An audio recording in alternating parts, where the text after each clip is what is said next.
Whether to the flag of the United States of America and to the republic that stands one nation under God, indivisible, with liberty and justice for all. Thank you. Okay. So, obviously I'm here, Avery's here, Debbie's here, Wes is here, come on. Okay, I like a motion to approve the agenda. So moved. Tom, I'll second it. thanks, Deb. Discussion? So, anything stuck out here, Sherry, that we haven't surprised enough from the just kind of be. Okay, any questions about the agenda from the board? Okay, if not, all in favor? Aye. Aye, 100%. Okay, so do we have a visitor tonight? I'm a visitor. Awesome, welcome. We just met you. Yes, Herbie. What you reading, Herbie? No public comments, staff presentations, looks like maybe you're up. That's me. All right. Oh my gosh, can you be Herbie? I'm the Herbie. On the I'm the Herbie. bus driver? Yes, Oh, wow. yes. I'm a Celebrity. Celebrity. Good to meet you guys. Finally. You too. Pleasure again. Hello, good to see you. Hi. Yes, I've seen you around. Right. Are you just gonna click through everything? Here we go. I made a PowerPoint, so bear with me, I had fun with it, because it doesn't really get to make PowerPoint for us, so. I kind of got carried away, so if you get motion sickness. Jerry told me to do it. Take some credit. Yes. So this is our bus 25 that we just recently purchased for the Mason Lake route, heard you asking about that. Kind of, I think you guys seen this before you purchased it, I think you probably should have known something, right? No, I didn't see any of that. Could you blow that screen? So if you're wondering, it was How much? it is a Cummins B 6.7. I forgot who was asking that question. I think you were asking the side of the engine. 6-cylinder, 250 horsepower. For your diesel gurus out there. So it's got a little bit more power than we have now. I can't remember our current horsepower on buses, but it's well below that. So she's got some pull up the hills. You don't have to do this anymore, going up the hill. I do she does not, she does not. So I was just kind of a quick, that's just the front page of our purchase agreement with it, so it was kind of just the basic, showing where it was. So that's Michelle's route, if you guys don't know it, she goes around Benson Lake, backside of Mason Lake. A lot of figure eight action with it, but she is, I heard you talking about, it is a shady part of the lake, a lot of hills. When we call a snow route, she still has snow on her route and she still drops off kids, so. We figured this bus is probably best suited for her and she deserves it anyways, so. That's why we went with 25 on the Mason Lake route. I did it pink because her favorite color is pink, so that's really beautiful. So what is the difference with this bus? The biggest thing is our on-spot auto chains. I didn't do a video, sorry. But never used them before, we're itching to use them, but they're supposed to be convenient. So if she hits a spot on the back of the leg, we can just automatically activate the chains in a slipper area. And they'll just go into the tires real quick, give her traction to get the hills on some of those hills on the backside. And she can deactivate them, so she's not running on chains the whole time. And get out of some of those sketchy areas. Same thing with the backside of Benson Lake, those big hills on the back of that. That'd be convenient, so hopefully she doesn't have to use them, but if she does. Hopefully they do the job they're supposed to. We don't have to chain up and keep her on chains, so we can just activate them sporadically if she needs them. My other safety feature we got on the bus is the first light safety. So if you see in the fog at nighttime, this lights up now on her bus and her stop panel lights up. And so you can see it from a great distance, fog, low light, very visible. So safety is huge. CK really suggested that one. And if you get to see it with your own eyes, they do stick out quite a bit. It's pretty awesome. Camera system. We upgraded, I think right now we have 3 cameras on our buses on 17 and 19. This one, we upped it to 6, is that what we did? 6 cameras. Interior. You hit the buttons, I got arrows that pop up, it's pretty neat, this is my fun part of it. So I have a camera in the back that looks down on the back part of it. And then camera that's kind of third way down, I think it was cool, yeah. And then there, so. We're looking this way, we don't have that on the other buses, this one looks down the back, and then there's one more view that we have for cameras. Oh, that's hot. Right, and then I got more arrows, there's more arrows. Oh. But wait, there's more. I like how the. Oh, That one looks down the stairwell, so we can see the kids and outside the bus, and that one just looks down the aisle from the front of the bus. So those are our security cameras that are always going. yeah, look at that. See, I told her that one did that.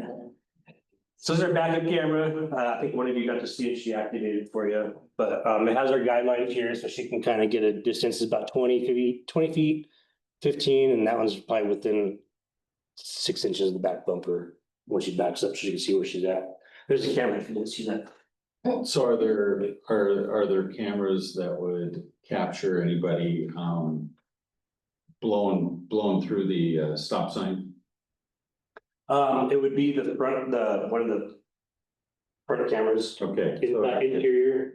Okay. So you can see, we have the So stop. on an angle, it can see kind of through the I windows. believe so. I can't answer that yet because we're still working on software to run it Okay. to see what we actually can see with the camera. So I'm not gonna say yes or no what we can see. In theory, yes, because this bus in particular is outfitted with the stop paddle camera, like he was saying. There should be enough views from the interior as well that you can get a good view of oncoming traffic or. Good. Yes, Record. Yes, this rear one does not, but all the other ones do continue to see. As soon as the key turns, the camera system is activated. And then And it's, sound, I would imagine. yes. Yeah. And then it stays on after the key's off, I think probably for 5 minutes, I think is. Oh, wow. With there, so Okay.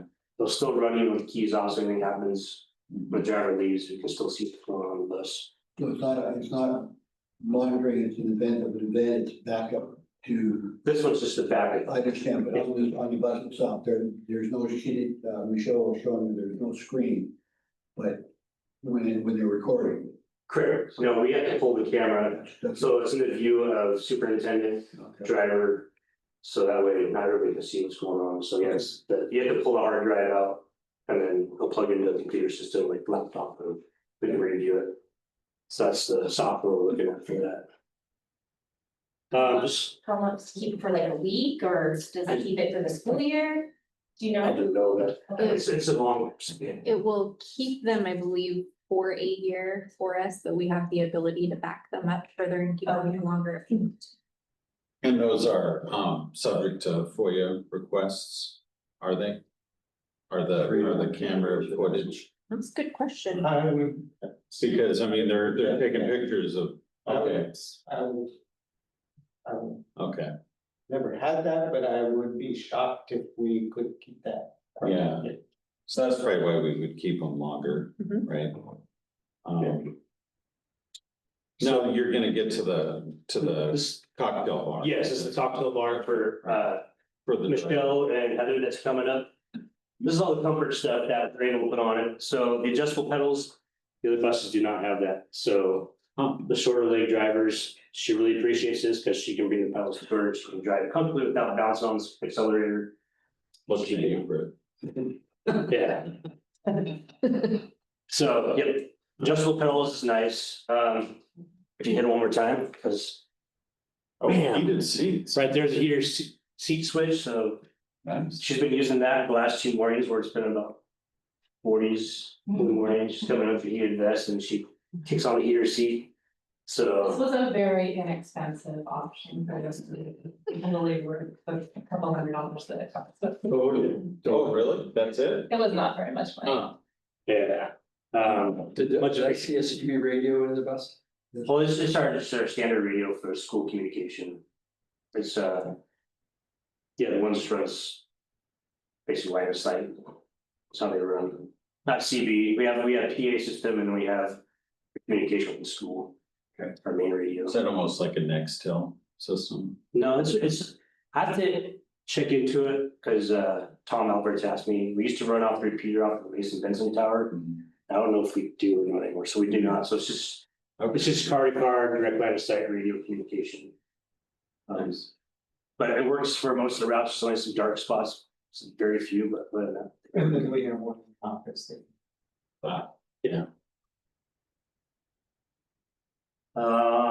Here, this is new to me, I didn't figure out what this was, the emergency door has, it's called a vandal lock. So right here's a switch, I don't think I did an arrow for this one. So basically, if we go to the city, or if we lock the bus down, we can hit that switch over and it disables the bus basically, so the kids can tamper with it too.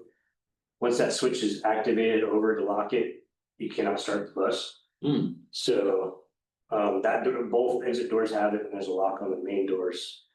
So if we have to leave the bus unattended in kind of a sketchy area, we can actually lock this bus down. If somebody tries to steal it, they can't, because if those were locked down, they can't start the bus. So we learned that was just recently when we took it to the CK garage. So it's a pretty interesting feature. We'll see how it works. If Michelle freaks out because she can't start her bus, we'll know why. No, thank you. Just some of the nice features compared to bus 11 and bus 6 is our visibility with the side windows here. Now we can see the kids getting out, and we can see them out the side a little there when they're walking away from the bus. It's nice to have that visibility with that. And then compared to our windows, and that's my bus 19, they are taller, so you have a lot more daylight coming in for the kids. So that makes it nice too. What are the numbers of the buses? The years we purchased them, because we don't have a fleet big enough to do actual vehicle numbers, so every time we get a bus each year, we just kind of base it off the year we Assign assigned it, those. yeah. Yeah, So what's the number of your bus? 19 and 17 is another one, and then our sub bus will be 06, which is older one, but more dependable than 11, which is having Is that computer the one one, you said Michelle was driving before, 11? 11, yeah. I requested an air horn to be added to this bus, because having the horns we have now are just like car horns. Yeah. So if we need to warn or try to get another vehicle's attention or kids' attention, the air horn definitely gets their attention versus honking a car horn at them. An air horn definitely makes you jump or look and gets the attention. Can we test that out? When she drives by my house, if I go like this, will she go? She better, because I tell her you all the time, she's like, it scares everybody. Actually, what she says, the kids get amped. So I hear it, the kids Oh, get yeah. excited.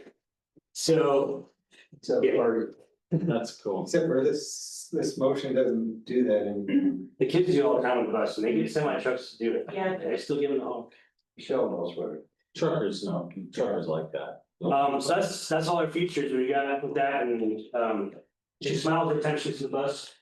So if she loves it, thank you very much, we appreciate it. Comment here, I was really pleased to see the name tags. You said that there was a sign. Sign sequence, I appreciate. Oh, there's a sign sequence. Oh, Nice job. Good, I good. think it's a requirement now, isn't it? Yeah, so maybe that, And then this one has the Betsy bar too. State patrol.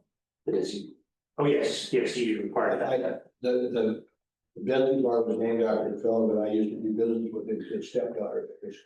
Her name was Betsy, and was killed in a, Oh, yeah, I remember hearing something, but I remember hearing, yeah, reason, yeah. one of the five buses was high, and she was standing right up against the front bumper in the school. The driver couldn't see her and went forward. And Oh, no. Oh, yeah. And that's what the Betsy bar does, it makes them walk out, so.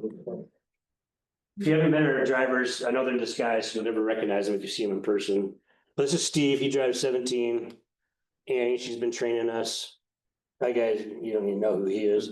Michelle, the super happy one, and soon to be substitute Heather will be our one that'll be filling in when we're not around. So, yeah, that's what we got. so when did the assigned safety come into play? I can't answer, that's been before. It's been a couple of years that the Washington Really? State Patrol requires it now as a safety feature. Makes sense. Okay, But just as a reminder, Andrea, a bus purchase like that is how much? That's money. 200?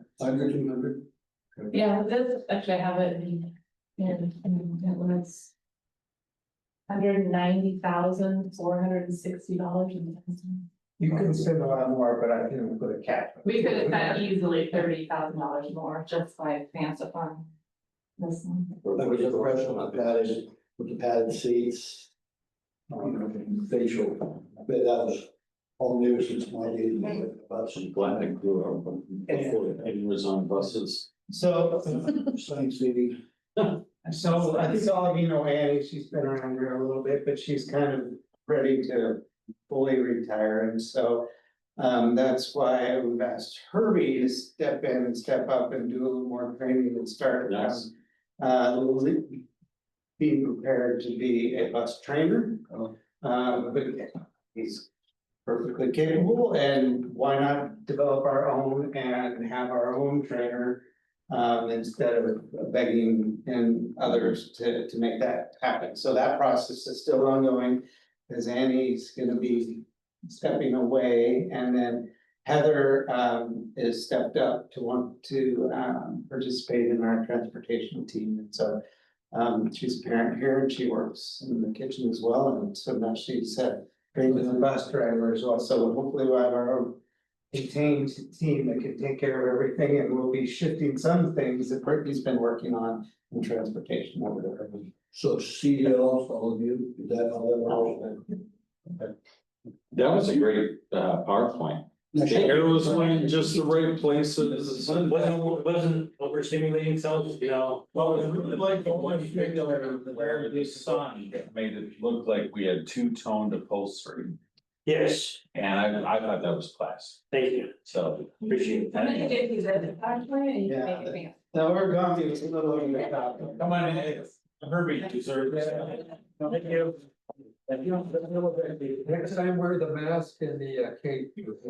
I got plenty. That's some CK, that was their team when we did our radio service, was superheroes, so they give us that stuff.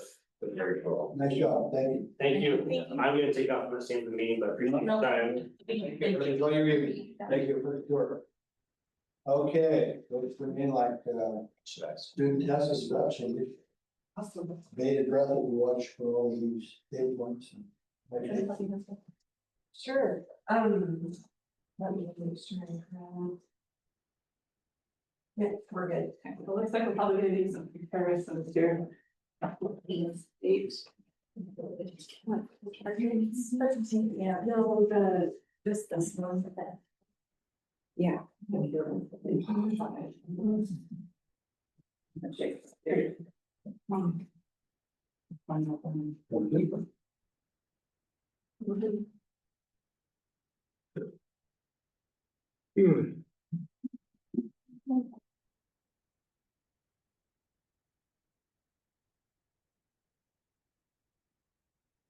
Okay, well, Brittany's queuing it up. Just to preface this, we get into all of the data very intricately with our SIP, the school improvement plan. So we'll have our benchmark testing, you'll have breakdowns per grade level, SBA goals, right? But OSPI publishes this in September. That's why we go over it in this meeting, because you might have community questions and it's good to have this. So they're legally obligated to publish this, I think, by September 9th. And we hit that goal, they hit the goal. I wanted you to have a physical copy because we'll kind of be going back and forth. I wanted you to see Grapeview's data compared to the state. I'm straight across. The data is the data. I'm not going to sugarcoat it. It is what it is, and we do something with it. The state has moved to this foundational grade level knowledge and above. Okay, so what that means is, when you see these numbers, they consider that a 2, a 3, or a 4 on the SBA, not including the 1s. So 1s are not meeting grade level, below grade level. 2s, it means they're approaching. 3 means at, and 4 means above. So what this really means is Grapeview School, in ELA across grades 3 through 8, we had 29%-ish that scored a 1. Okay, the rest scored foundational knowledge. So just wanted to make that clear, because the way they set up this data, it can be misleading. So the twos, threes and fours are all lumped in and not separated out, so we can't pick out. Twos, threes and fours. It's like, that's just one group. Yeah. Right? You can, I can, So it's. they don't publish, This is the way. they don't publish it in this way, okay? And So, It makes it harder to manage this is. them, right? yeah, Because the fours you would want to give a challenge to, right? And challenge them to push. yeah. And the twos, you wanna kind of nurture them along, and the threes, you know, they're doing good. Yeah, so it This is. Oh. used to be clear cut, you know, passing and not passing. So if we move beyond that, here are your threes and fours. Okay, so this is the percentage of our students that scored a 3, which is at grade level, and a 4 above grade level. So that's why I'm saying when I get into the SIP, don't worry. We will have very grade level specific data, which I know you love. And I love too. So I did the math, you can just subtract it from 100. We have less ones than the state, of course, by quite a large margin. I also wanted to highlight the fact, and I looked around the county too, we have a pretty young staff, an experienced staff, maybe not young, but it's their first couple of years of teaching. And that's great for us because we get to bring them up in the Grapeview way. But it also means that they're new teachers and they're still learning their craft. And so there's area for growth. I will tell you, we have targeted a few cohorts of students. You might have noticed the science score. We had 2 grade levels cohorts that really struggled with math. And so we targeted those kids, and math and science go together, that reading too. So we have the now 4th graders and the now 6th graders that we highlighted for extra support. And we always have that cohort that are now the 8th graders that we've given extra support to. So I just wanted to show you kind of what we've done with the data. We've made strategic kind of teaching placements as well, based on this data. But what Brittany's going to show is for the first time since COVID, the state has actually given us the data that we need. No, this one, first time since COVID, and that's been a long time. That they've just given us a 1, 2, 3, or 4 and a scaled score. Now, they give us each of the claims, so these are standards essentially, okay? And each grade level, we can break it apart, informational text, literary text, research, all of the main standards that were tested on. We know where each cohort scored.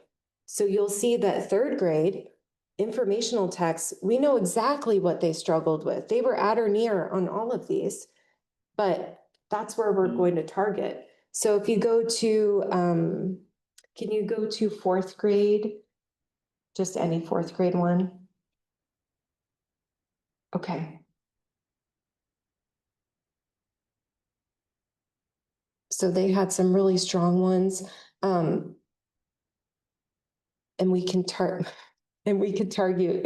their areas of growth that are in the red.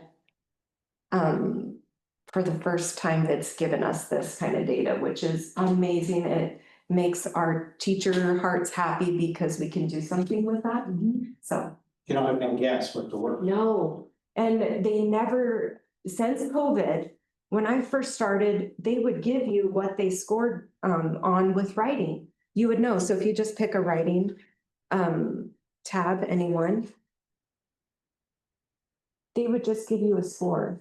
Now we know, and it was kind of a common trend, narrative for this group was pretty strong, but then they get to informational text or informational essay.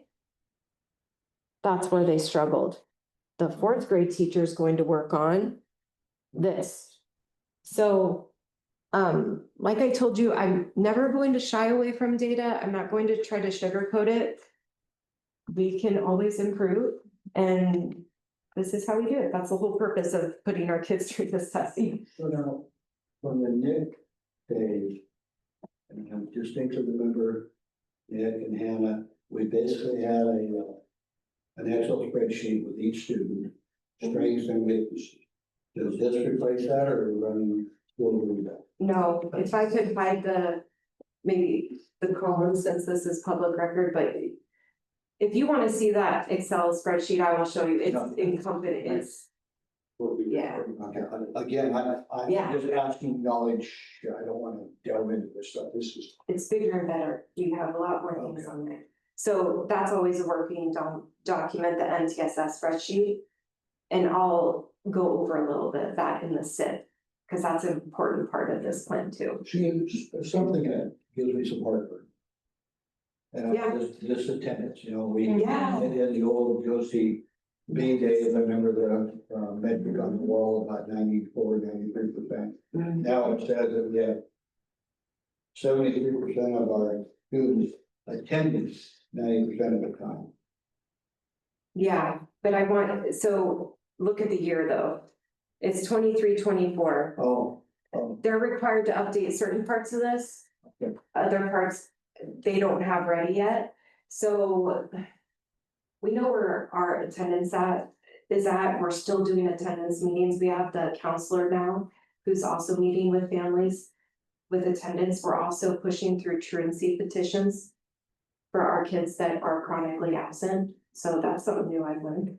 so I had it in mind that somehow, because I remember this was a focus area too, but just after you started, that we were in the 90% for everybody in the school here. Yeah, Is that, am I? I remember that too from, yeah. Are we in that 90% range, or is it truly this low?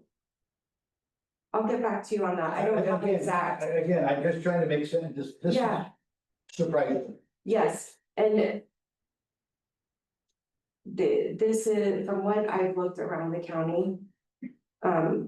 This is around the number.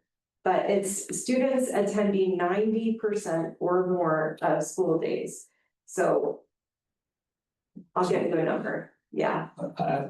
Can I say something to that? Yeah. I mean, as a parent, as a mom, it's really hard to keep a kid 90 and above. Like, Clay's already missed one day for a doctor's appointment, he's gonna miss next Tuesday for a dentist appointment, so there's gonna be margin in there for these little ones to attend appointments and other things that only run during the weekdays.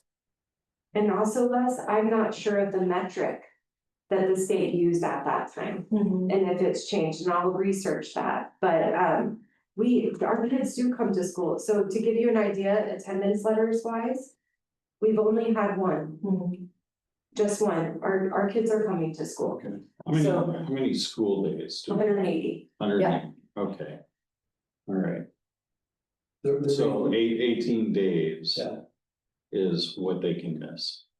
It's 10%. Yeah, Yeah. well, that's a lot. That's what, as Andrew was saying, and trust me, do not. Yeah, People- I'm saying too, like, we've been sick, we've been, things going on. Yeah, I know. Sometimes it's hard as a single mom to go get your kids and take them to school, and then you still got stuff to do, sometimes you just gotta take them with you. Also, it's, these kids are, their mental health too, you know, I think that has a lot to do with the attendance. Yeah. I would be curious to see though, based on their metric, the 24-25 school year, Okay. it's been a push. Thank you for pointing that out. Yeah. This is not, What is No. a truant, what is it, oh, sorry. no, this is. What does a truancy petition mean? You know, when I was growing up in school, you know, the truancy officer, right? And I'm like, yeah, whatever, right? And I go and get in my car and go to Taco Bell or whatever, sleep. So what does that really mean? I mean, is there consequences for not showing up to school and all that? So when you file a petition, which we're legally required to do, Becca bill and things like that, I've been learning about this, when you file the petition, you have two choices. Just go straight to the judge, the court, or a community action board. So Shelton, does have a community action board that will come to our school. They have a representative, people on our staff will be there, and there is a plan developed and agreed to. If that's not agreed to, it goes in front of a judge. And the student will appear in front of the judge. Now, what teeth does that have, right? From what I'm told, community service, things like that, maybe at-risk youth or youth at risk, but it's managed then with the court. So, Okay, yeah. So the apples to apples at the state level of 1,105,000, is that K through 8, is that apples to apples there with us? Probably wouldn't count. No. Okay, is that? Oh, okay. Yeah. So K through 8, Mhm. okay, so that is apples to apples, okay. Yep. Wow, question, Yeah. the foundational grade level knowledge. Yeah. The ones that aren't being counted in there are they the same ones or are they a mix? Like, so the ones in ELA, are they 3s in math? Or are they the ones in math and ELA and science? Are they kind of, is there a pattern forming or is it different strengths, like my kids, one was really good at ELA, right? And one was really good at math, but she was not good at ELA, right? Mhm. She Right, struggled with right. it. So I guess my question is there a pattern with the ones that are struggling? And if not, then, I guess what's the plan for them? So let's just take a student if they have an IEP. And it's, one of their accommodations is for things to be read aloud to them, right? Mhm. It used to be third graders couldn't have that accommodation because it's a read by third law. Now they can, and I will tell you, students having their accommodations and being tested on the comprehension skills, they can be at grade level. We've proven that this year. There were some big wins with our students with IEPs. Excellent. There are anomalies with that student that it's pretty rare that they really struggle in one subject and not another.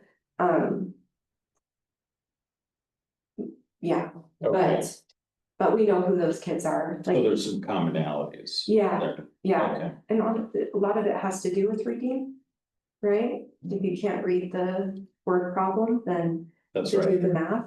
Yeah. So that's where those accommodations come in. So students with 504s or IEPs that have that as an accommodation, we can get more of an accurate picture of how they're doing. Thank you. Yes. The other thing that surprised me, is the low income.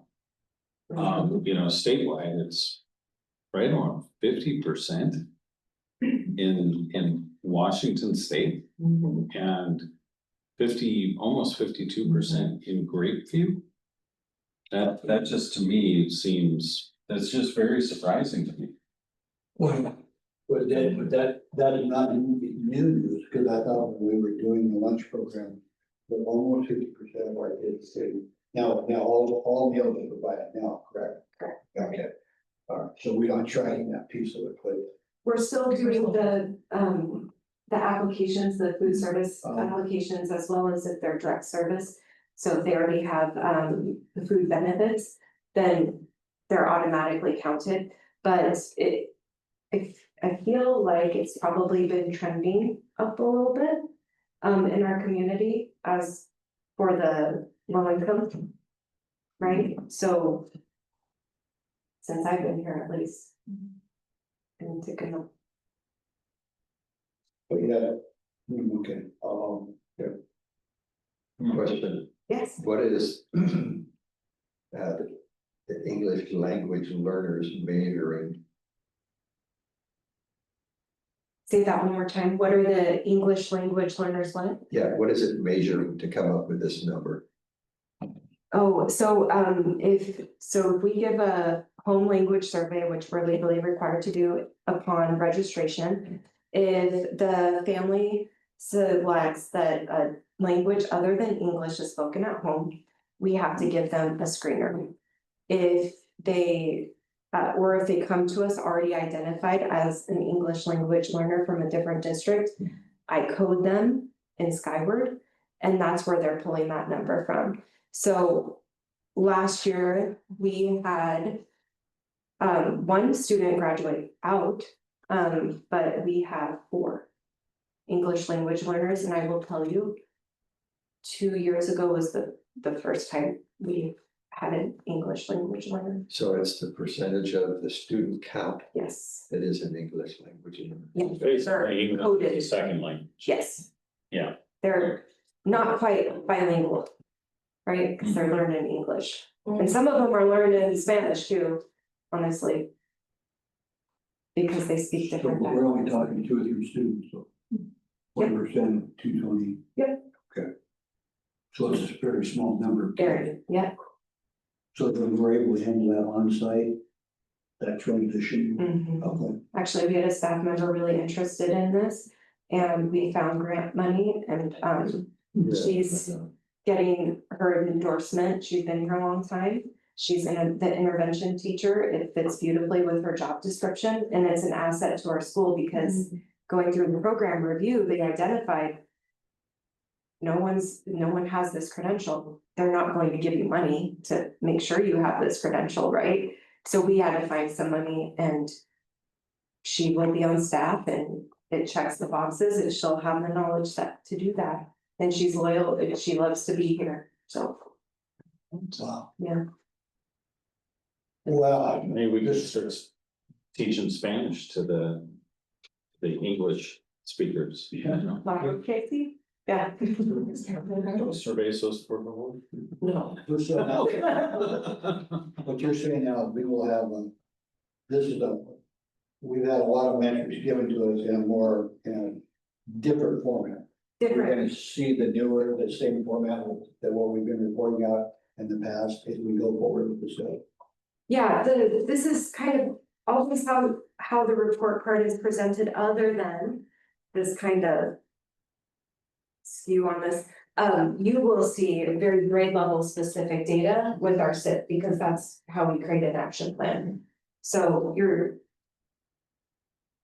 favorite presentation, mine too, you will see all of that, like grade 1, 2, 3, that will be beautiful. Good. Were you any surprises here that jumped out at you, good or bad? You know, our average years of teaching experience compared to the state was, I'm like, oh, okay, thought there would be more. But not really, not really. Yeah. We're pretty consistent. And yet we're doing better with the younger, well, Yeah. so-called less experienced and with less money. Yes. And we get to grow our. And less, I don't really like this metric, but less percentage of teachers with master's degrees. Oh my gosh, how can we be doing so well? The thing that does surprise me a little bit about is the grade level, the consistent grade level knowledge. ELA is below the state average by like two points. No, I'm glad you mentioned that, because that is our big focus. When I saw this data come in, that's why I did the spreadsheet for the targets because we did see ELA dip. And it was a red flag, and we're doing walk to read interventions that teachers are planning them. That's why we did the new assessment suite pilot. We're getting like very targeted data. So that's kind of why we want to make those changes. Yeah. Great. Are you able to see where it dips, like in the third grade? Yes. Okay. Mhm. Yeah, we know our cohorts. Okay, thank you. Thank you. Thank you. Okay. So, Good job. student recognition, announcements, it looks like. Camp Seymour, 24, 25, 26. It's interesting as we get to the consent agenda, seeing the numbers of donations to Camp Seymour. Did we meet the 8,000 that we?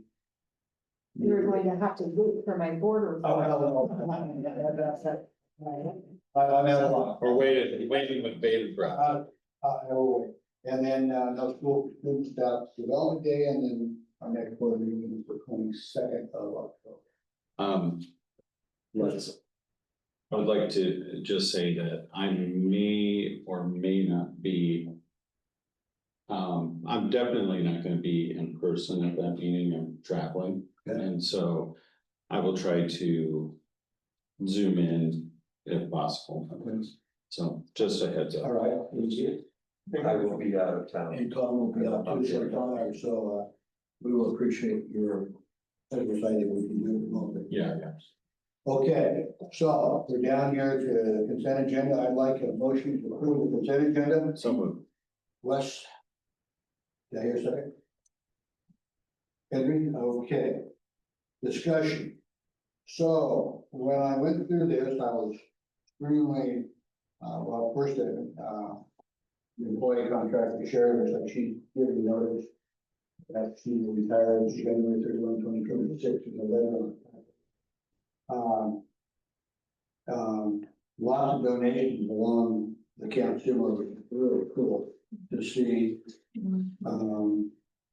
And then we got down to the stipends here, and we had quite a discussion. There's a lot of dollars there. Well, I have a question to that. When it's right. You know, anytime. Why is the girls' basketball coach and boys' basketball coach paid already when the season hasn't started? So they're not paid yet. It's just This is notifying you guys that we've budgeted for and Okay. intend to pay these stipends. They're paid closely in conjunction with the months that they work. So for example, volleyball and football started last week, this month. And we pay those stipends over 2 months. So someone that coaches football and volleyball will get an extra payment September, October, and then they're done for the year. Okay. So when those seasons pick up. And in some of these cases, we don't even yet know who will be these coaches. That's why I was They asking. haven't committed. You know, okay. And we talked a little bit about what the right way was to present this to you.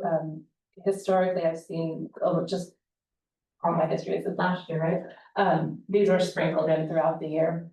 And I thought that it made more sense to show the board all at once. These are all of our stipends. This is what the total cost will be for the year. This is what we intend to pay for the year, rather than talking about it throughout the year. When we sat down, we were, going, wow, that's a lot of going down. And I added that, it's just under We don't $50,000 get it. So. for match credit for all this, for all of it. But this is coming out of the operation. Already budgeted, general. Yeah, that's like. Yep. Okay. Well, just so you know, I like it this way. I do too. That's- That makes more sense. It does make more It sense. may be eye-opening though, but it doesn't make sense. Yeah, yeah. Um, I would like to just point out that the Gins Heating and Air was an incredible donation. For Seymour. Also, you know, all of these, they might be smaller donations, but you know, that's hard-earned money. Going towards that, so that. I really like seeing the support there. So, Cindy, when you look at the improving learning team learning stipends, are these people now that will basically direct additional time of their time to these gaps that we might identify, or is that how they come into play here? Yeah, so the leadership team, meets once a week, 7:15 in the morning. And then has duties, like the leadership team does the sit together. They are kind of those instructional leaders. Okay. And so they put in a lot of extra time. And that's what they're done. Yeah. Yeah, so that's additional duties beyond their teacher contract. Okay. A major event coordinator, that might be people that help us with the athletic events. Additional overtime from. Which ones are you asking about? The major events. Yeah, they approved major event coordinator stipend. So I'm sorry, these should have given you more information on what they are. Those are not related to athletics. But we Okay. have, so one of our major event coordinators, is the Kiwanis, the kids club. There's a garden stipend that we pay, and the Okay. third one is. Is it the reading what's the night? third one? Reading night. No, that's the $800 one. Don't remember. Hey, kids, ASB, no. Reading, eighth grade, it was the. oh, eighth grade and beyond, those are the three, so. Hey, kids is one of the $1,500. The reading next week is the $800 one. There's a eighth grade and beyond that we pay one of our eighth grade teacher. Yeah, so. And then this one, garden, sorry, I'm not quite on. Jerry, I think they left the board stipends. Well, then $20. I think they left the board stipends a month ago. How many, question, roughly how many of these stipends go to staff and how many go to outside? Oh, They're all separate. except for some of the coaches. There might be, our basketball coaches, might be outside, like Non-staff. dads, Mhm. you know?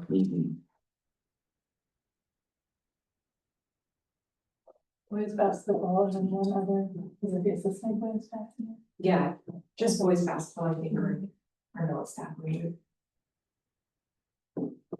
okay. Good discussion, by the way. Thank you for any more discussion about the consent agenda before we call from motion. Yeah, I have a question when I read these. And each year when I look at the stipends, I think to myself, whoa. I tried to do the math in my head about 3 times and I came up with something between $40,000 and $50,000. Would that be accurate? Yeah. It's on the high, I know, 43, I think.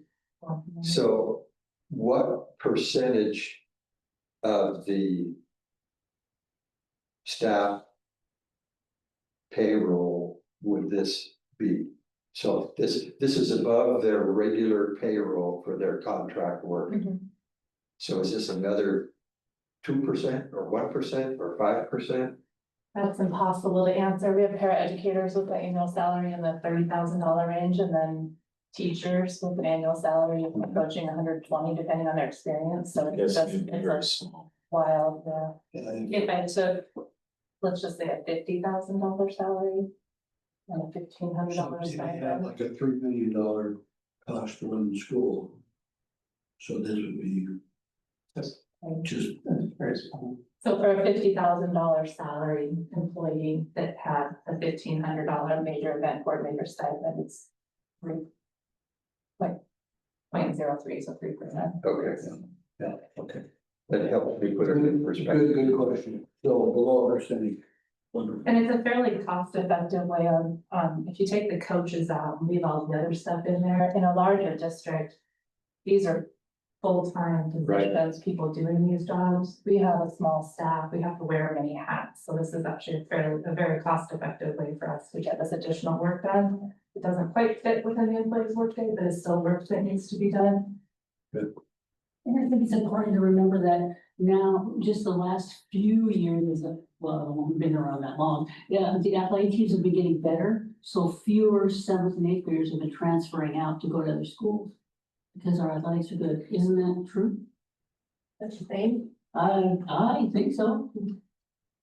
Historically, it is. Yeah. Because we would have kids get into, seventh or, no, fifth or sixth grade, and then they would want to go to Hawkins or one of the other middle schools where they believed, or the parents believed they would have a better shot at. Okay, good discussion. Any more discussion before I call the vote? If not, then, I'll call the vote for approving the consent agenda. All in favor? Aye. Aye, 100%. Can I ask a question before we move on? Yeah, Cindy, when the eighth grade, excuse me, the fifth grade Candace Seymour thing is in its planning stages, I want it to be brought before the board so we can help go back to the community and rouse some money out. Thank you. Awesome.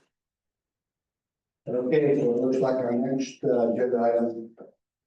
Number 9 is superintendent report, the principal report, Yeah, so I'll start off with highlighting our life skills class is up and running. It's something that we've talked about, and we have 2 students enrolled and 2 staff, a teacher and a para working with them.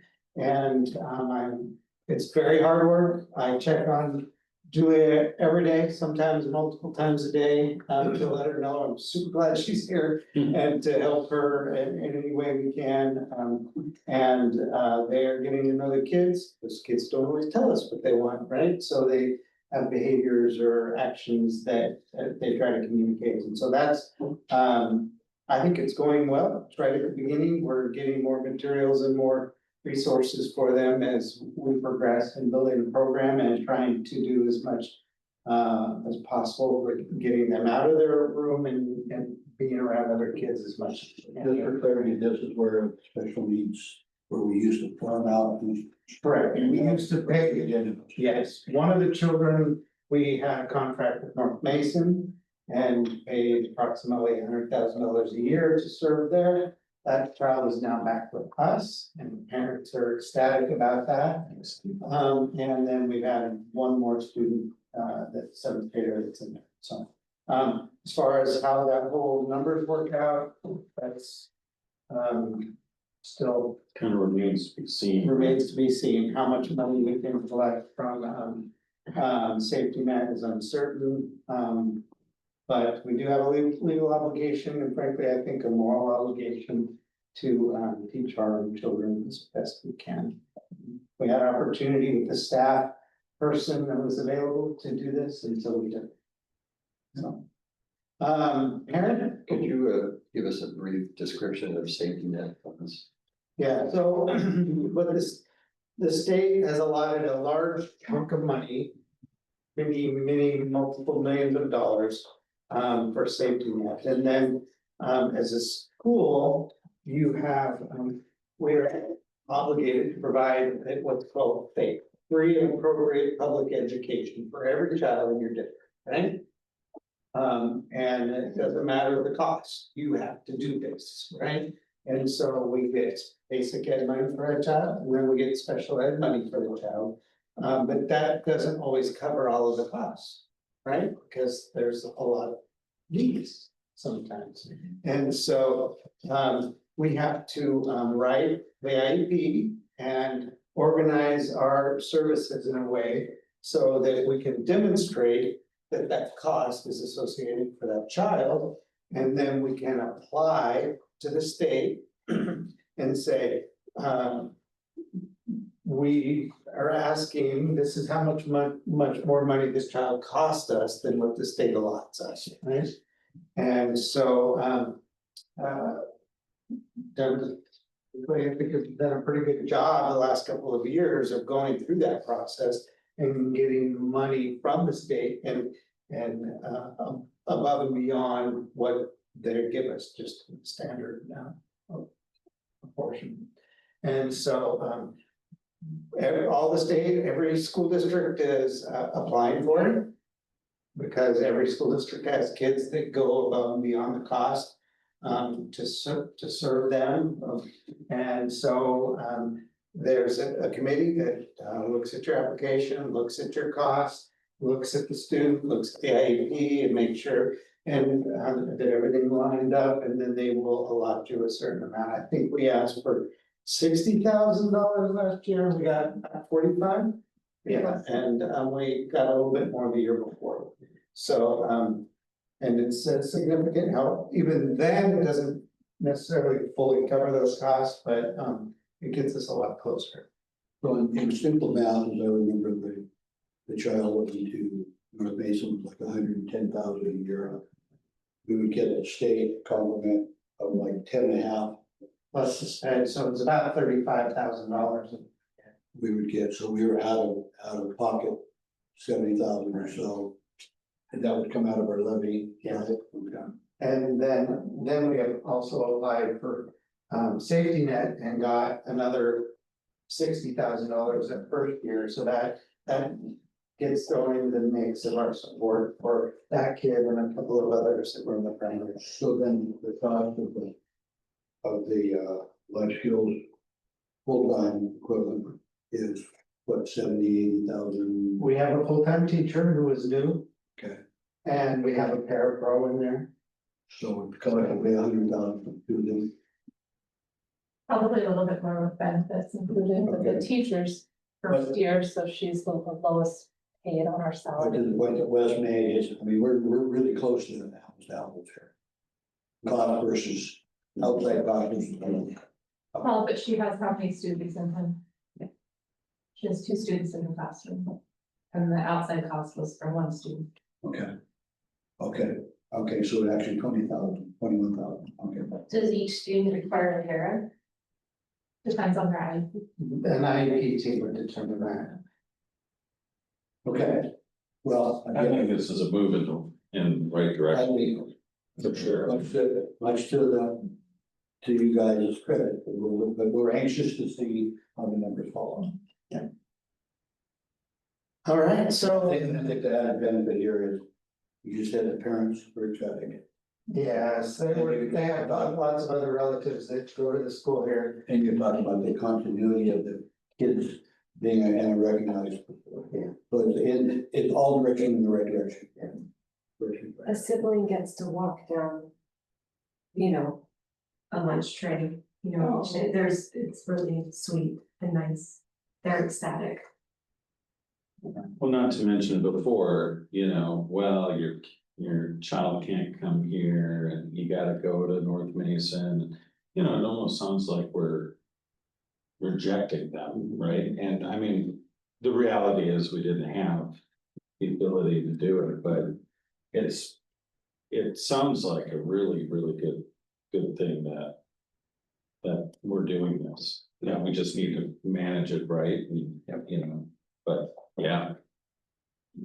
Okay, moving forward, parent communication is critical, and we're a bit behind the times in how we do that. We use emails and some text, but most school districts have moved into more apps and digital communications, and so I wanted to do it in the past, but it was cost prohibitive.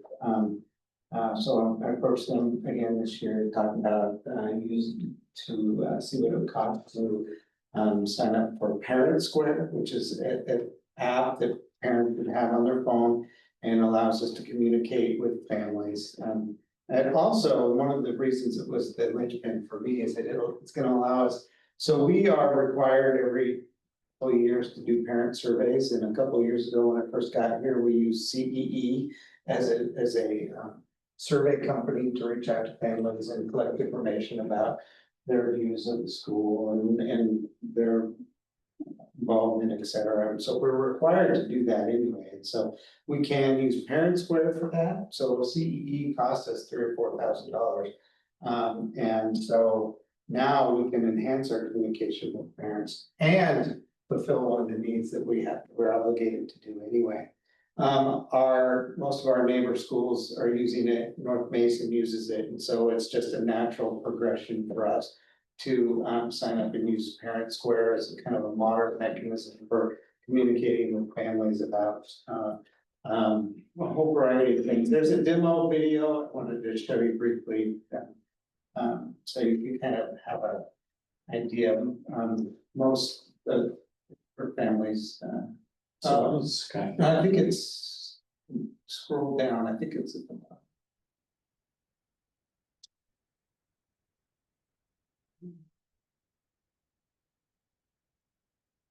There it is.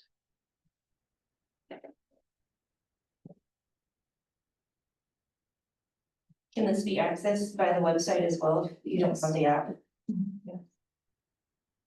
I don't want that. I'm not into another app.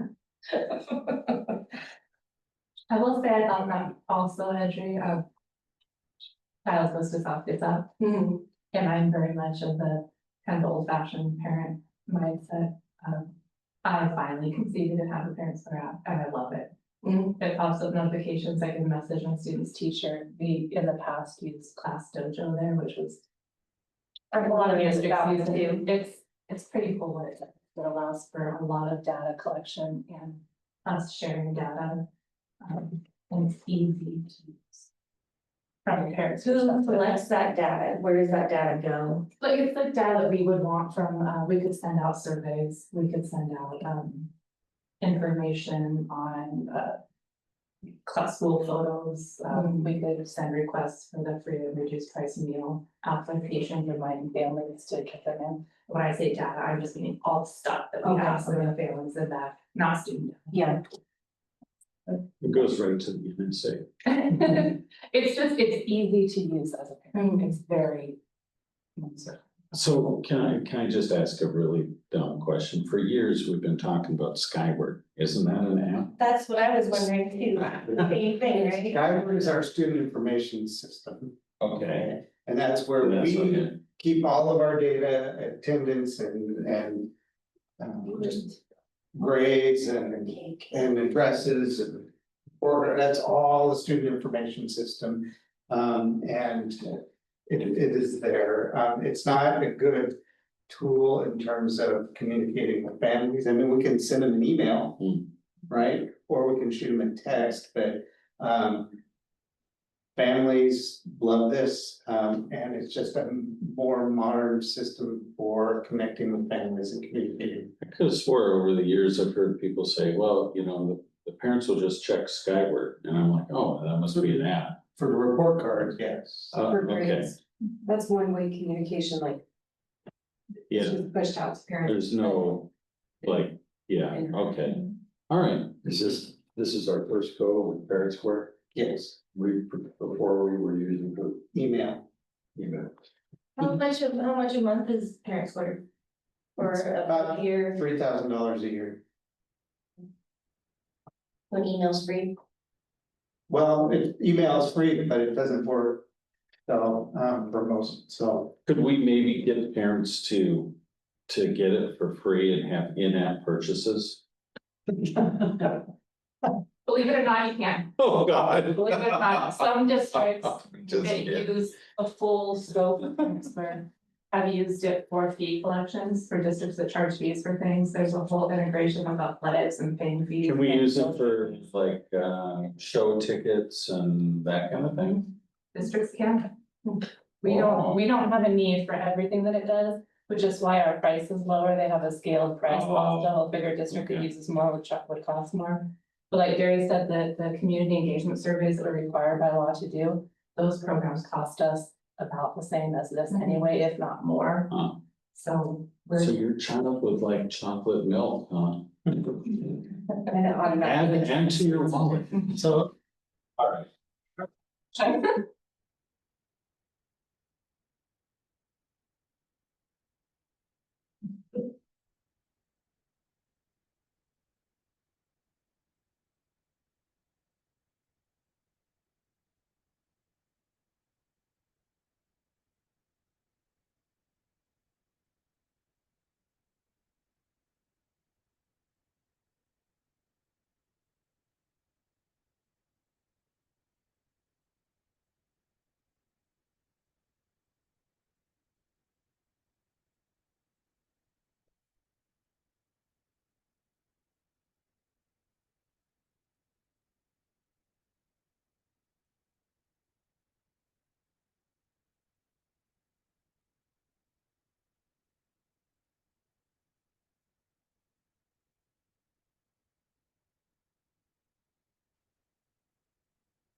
They smile a lot. I appreciate that.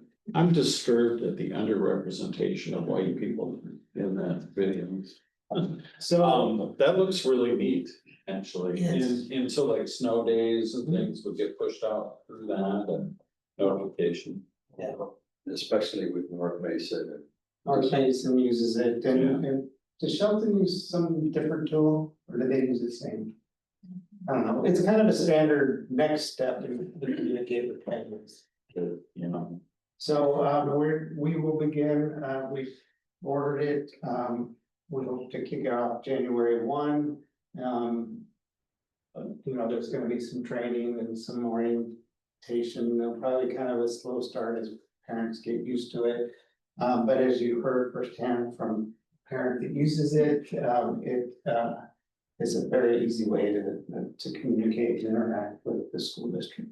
How do we know that that's not gonna get hacked and all of our information, children's information is not gonna be exposed? There's no children's specific information on it. I can go on and see my students. You won't see birthday, you won't see. Banking. And to my knowledge, I was worried about that too. You won't even see if people make a comment or something, you can't see anyone else's email addresses or names or anything. So it creates some safety for staff too, instead of using your personal cell phone to text, which like coaches and whatnot could just create a group. And so it eliminates some of that staff safety. I work with groups. And some of them are large, 40, 50 people. And some of them never read their emails, some of them never look at their texts. And some of them don't answer their phone calls. So there's some good reason behind this. Because The feature that I think is really cool, and I'm glad that you said that. It lets you choose as a parent user how you want to be communicated with. Yeah. So I signed up for all of the things just to try it out at the beginning a few years ago when I started using it. So I get a pop-up notification whenever anything happens. I get a summary notification at the end of the time period that I select, and I get an email also. So for the parents that like email, they could turn off notifications and not have those annoying pop-ups that they don't like, and still just get the email, very similar to what they get from us now. But at Parent Square, we can see that the emails really got through to a working email address, so we know that they're getting the information. What we're using now, we don't know what happens to those emails we send. That's pretty cool. So I'm very pleased that we're moving that direction.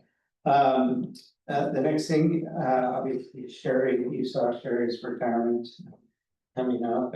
Sherry's been here a long time and has taken on lots of tasks, a whole variety of catching all kinds of different things. And so we're working with her to piece off some of those responsibilities and share them. Brittany will probably be taking some, and that's why we're moving some of the transportation things over to Herbie, and then we'll be looking at backfilling her position eventually. So we figure out all the various tasks and the job description and so that's on our radar and we've been working towards. Last year I provided let's see. This last week I got a price for a reader board down front, to replace the big letters down there. It takes them at least an hour every time we go to change that, and who's doing that? Herbie does it now, yeah, Okay, as guided by the I principal. think it used to be the PTA that would do it. Cause was it the PTA or the ASB that raised the funds to put that board in? That's Do you often the case. remember? It's been there a long I time. think it was a PTA. Not too many schools use that methodology anymore, the big letters. I would like us to be it won't be this year, but, to eventually think of ways that we can maybe update that to a screen so we can rotate information. We can change information rapidly from a computer or even remotely if need be, so. It's not an urgent matter, but it's something I'm just putting out there that eventually everybody gets to modernize that for ease and efficiency of staffing and make it a more efficient, communications thing. As you dig into that, one thing to think about is to ask whatever vendor for that is how to harden it from vandals. Because right now it's not sexy, right? It's, you know, not a really sexy target, but you have a big reader board that is in a dark place that nobody's at, Country road. you know, Like a mailbox. and it's, hey, yeah, wonder what happens when it smashes. I would like to think that we wouldn't have to run, did this have to put power down there. It's got power already. Well, it's lit, it's lit, so it's got power down there. Sure. But, you know, somebody driving by and shooting it, you know, I mean, we have stopped somebody with shotgun shot in it, and I would hate to have to constantly replace that. Yeah, What kind of insurance would you have to cover for that too? Does that extra insurance down there? I have no idea. Okay. Anyway, it's something to really think about, because that stuff happens. When the letters get changed, or something gets spray painted over. Yeah. Typically, There's- the electronic ones are elevated out of reach. Does that require a special permit here in Mason County? Yeah, I would. I can tell you, I know virtually nothing about it. I just said that it would be, I think it's a really good idea, and the question about vandalism is a real. To raise it up is gonna be very expensive. We put one into Grapeview Fire Hall and it's at grade level and very informative, but I don't know, I haven't heard any vandalism on that, but it. Okay, But there's Again. cameras right there Yeah, and there's it's cameras. 24 hours. Yeah, you know what I'm talking Yeah, about. yeah. It's been pretty quiet this morning. Yeah. So anyway, get your act together. Yep, I know. Nothing wrong here. Yeah, I'm just letting you know, I'm thinking about that, and maybe in the next year or two, or maybe. I would just bring it up to the vendor and see what they, you know, what they say. Yeah. Maybe we can, you know, hang it from a dirigible or something, so. So I believe last year, well, Cindy and Ryan and I would put together a list of, kind of a calendar by year of, tech purchases that we need to make to keep things up to date so that we can stay functioning. And so, we made that calendar, we showed it to you. Within that, we signed up for E-rate, which is a federal program that allows us to buy tech networking equipment at significantly discounted rates.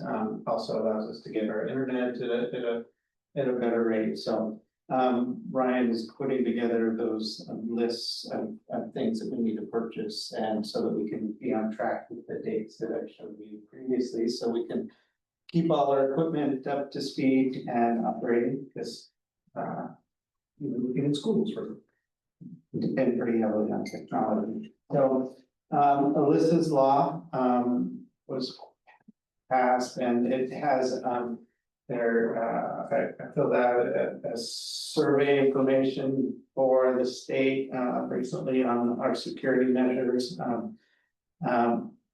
And then I'm using that to for leverage to apply for a safety and infrastructure for physical and electronics grants. So the state has upped the requirements for us in terms of safety features in the school building. And they also provided a grant, so I've already met with one company to get some numbers so that I can start knowing how to ask. I'm trying to get on it early and quickly so that we can get in front of the line for some of those resources to upgrade our electronics equipment and security systems on campus. A lot of cameras and door sensors and things such as life. So that's something that I'm working on. And I don't know if we'll get it, but I'm working to get on it quickly so we can get to the front of the line.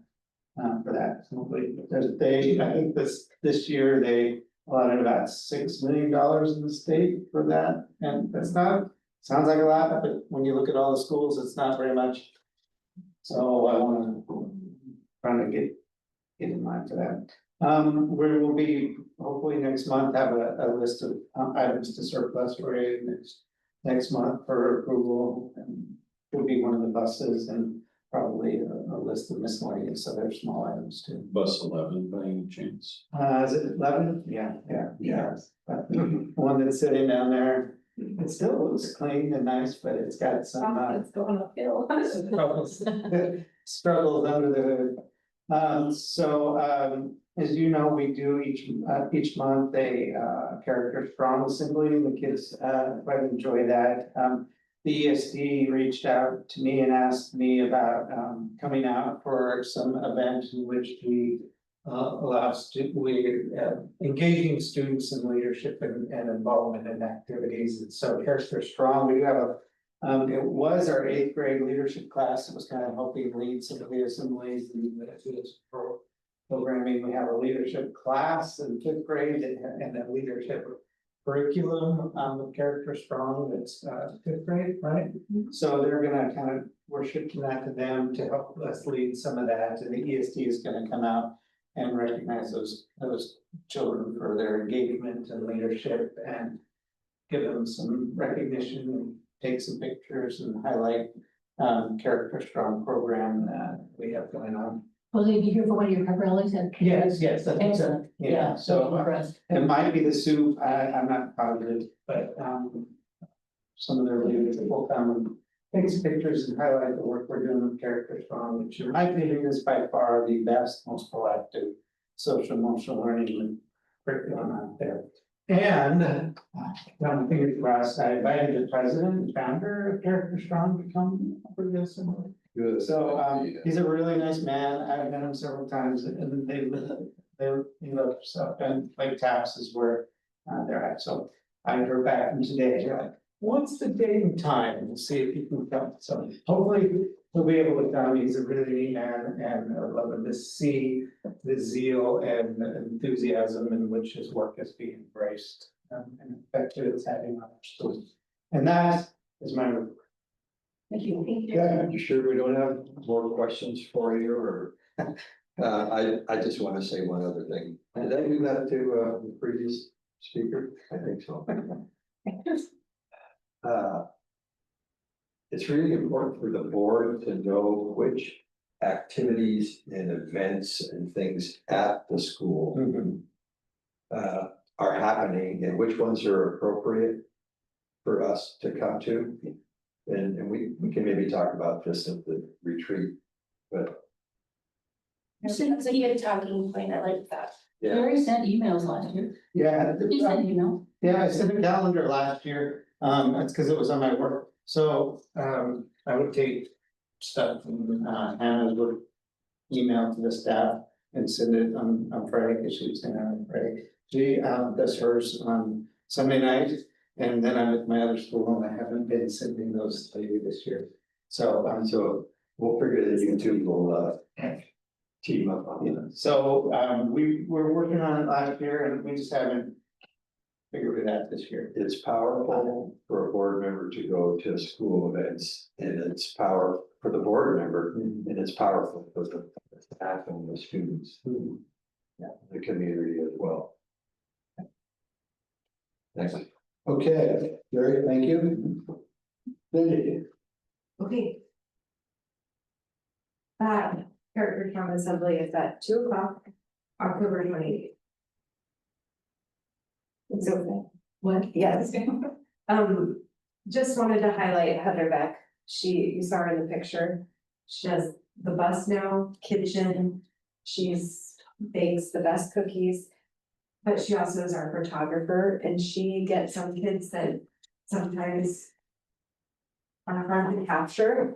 They're scared of pictures and all of that, and she just does an amazing job. So picture day went really well. It seems like a little thing, but it's a big thing because it's someone we know and she's really talented, so.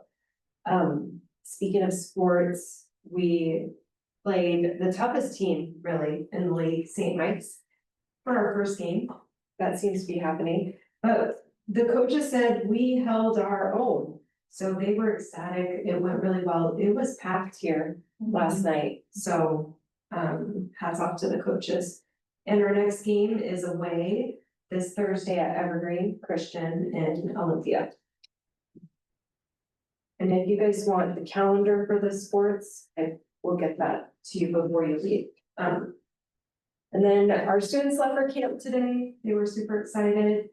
The families were excited too, lots of energy. And they got on the bus and I haven't heard anything, so no news is good news, I think, so. And beautiful, Oh, you know, nice. too, no rain. Yeah, the weather. Gorgeous there. Yes, absolutely. Awesome. And, drum roll, but camp is covered. So, yes, as of That's fantastic. later on this afternoon. Andrea ran the numbers, Sherry's been collecting the donations. So we had 22 students go, 2 teachers, 9 chaperones. And we had so far, not including the donation, I had verbal, the check will be here tomorrow. $7,949. So, yeah, it's covered. What a blessing. Yes. And really the Ginses, their company, they donated a big chunk, like you said, Wes, and their thing was we never were able to do that. And so now if we're in the position where we can help kids go to camp, it's really cool. So, and then, Where are they located? Grapeview. Their shop is in Grapeview. Yeah. Do they operate out, like a home shop, Yeah. kind of thing? I think they have like 4 acres, right? Yeah, it's on the opposite of West Stadium, Oh, I see. Oh. Okay. like up a little bit. That's good. That's what I'm gonna call it. Okay. He's also a one night, went to Grapeview with Michael. Pretty cool. The community really came out Yeah, and, PTSO is working on a fundraiser too for next year, since we know that we won't have funding for at least 2 years. So Tom, I'll bring that up as we're in the planning and make sure you guys are aware of the steps that we're taking for next year. Okay. And then, October Teacher in Service Day, our topic is TPED or the Danielson Framework. We're required to give teachers training on that, and that's our evaluation system, so that will be teachers on October 13th. And then just a reminder, on the 9th, our 8th graders are going to the Tri-Trade Career Exploration Fair. It's going to be awesome. That's in Roma, right? It is. So I hope it happens annually, so each 8th grader can go. Yeah. Yes. All right, and then, Beauty and the Beast, I can announce is our theater program, our play, Beauty and the Beast. The students voted. It was between that and Oliver, and they chose Beauty and the Beast. So stay tuned for that. And our band program, Miss Shannon was worried we wouldn't have enough kids. We have a lot of kids in band. Like, lots of kids. Community is coming out and donating instruments, so it's pretty cool. It's a popular thing. Even the neighbor, like North Mason, the band teacher was like, let me see what we have for instruments, because they're excited because they may get our kids that have some skill. Yeah, it's pretty exciting. And Is this like an after-school club event? no, so in middle school, they get to choose from Skills for Life, leadership class, or band. And then 5th graders get to choose from leadership or band. So, but we have a lot of kids that chose band, which is great. And Halloween Carnival, PTSO is putting that on, Saturday the 25th. So Mark and Kelly, this is happening. That's it. Yeah. So, we're starting off through the year, there's some principal, how you doing? Be very calm, not a lot to do, I'm kidding. It's been fine. It's been good. The kids are doing really, really well. She's, I'm just gonna say that. how are you? Never let them see you sweat, that's her rules. Told someone, I'm like, it's a weird job. You know, one day I was solving like a middle school, you know, relationship and then going to the TK and not sharing, you know, it's a weird job, but it's awesome. Many facets. Yes, We're glad that you. dynamic. Yes. Dynamic, that's a good one too. Okay. So, thank you, Terry and Cindy, we're on the way to next agenda item, is operation services, Andrew. All right, so this is our report with information through August, through the end of the 24-25 year. The enrollment slide, the first slide that will come to you here in a moment is the same as it's been since the month of June, because obviously no new enrollment data over the summer, but that's how we ended up the year. I contemplated putting September enrollment in here, but as the first couple weeks of September were happening, we had a lot of ins and outs of kiddos moving, so I chose not to put information that I already knew would be much different next week. But what I can tell you is looking at September enrollment, it's coming in pretty close to where we ended last year, which is above what we budgeted for, which is a good story. Well, that's just a sneak peek of what we might see for next month. All right, general fund, this is how we ended the year. So if you see the budget column, that 4.4 million is what our 24-25 budget was after we did that budget extension. And then the year-to-date activity is how much we really spent. So those are our totals for the year and for August. The revenue and expenditure story, you can see in this kind of track right along for our revenues for the year. We're trending higher than budget, and the expenditures for the year, well, they were also trending higher than budget. They weren't as high as the revenues were. So that resulted in us saving some money and accumulating a bit of a fund balance based on that extra enrollment. All right, so this slide is where you're gonna probably see the most interesting information, I think anyway, for the whole presentation. And if you look at that ending fund balance for the 24-25 school year, you'll see that it's $834,000. You look at the year before, it was 726, and the year before 681, and then just under, well, 466 in 21-22. So we've been growing our fund balance year over year. And this last year we grew quite a lot, which is a good thing for us because we have this curriculum expense coming up that's going to be just over $100,000. And with the staffing that we have and the special education teacher that we added, we're actually talking a little bit about the possibility of adding another paraeducator possibly. So it's good that we have that cushion, and we'll do more talking about what our plans are for that in the future. Andrew, just a point of clarity. Yeah. We have a 9%. And I get confused on this, a 9% Minimum fund balance. minimum fund balance, and that's well exceeds the 9%. Yeah, the bar graph that we added, if you see the purple. Yeah. That's the minimum fund, that's how much we're required, that's how much the board That's like decided. 400,000. Yeah, it's for 24-25, it was 377,000. Okay. It's just over, I can't remember what it is in budget right now, it's 450, 430, something like that, because our budget for 25-26 is more than last year. Thank you for that clarity. But we're in a healthy position, which is good. So we get to do some strategic planning with what we want to do with those funds. We obviously don't want to keep accumulating it. That's not responsible. So I know Jerry already has plans and we're talking about, you know, what we can do, what we should do. And you will be involved in all those conversations as well.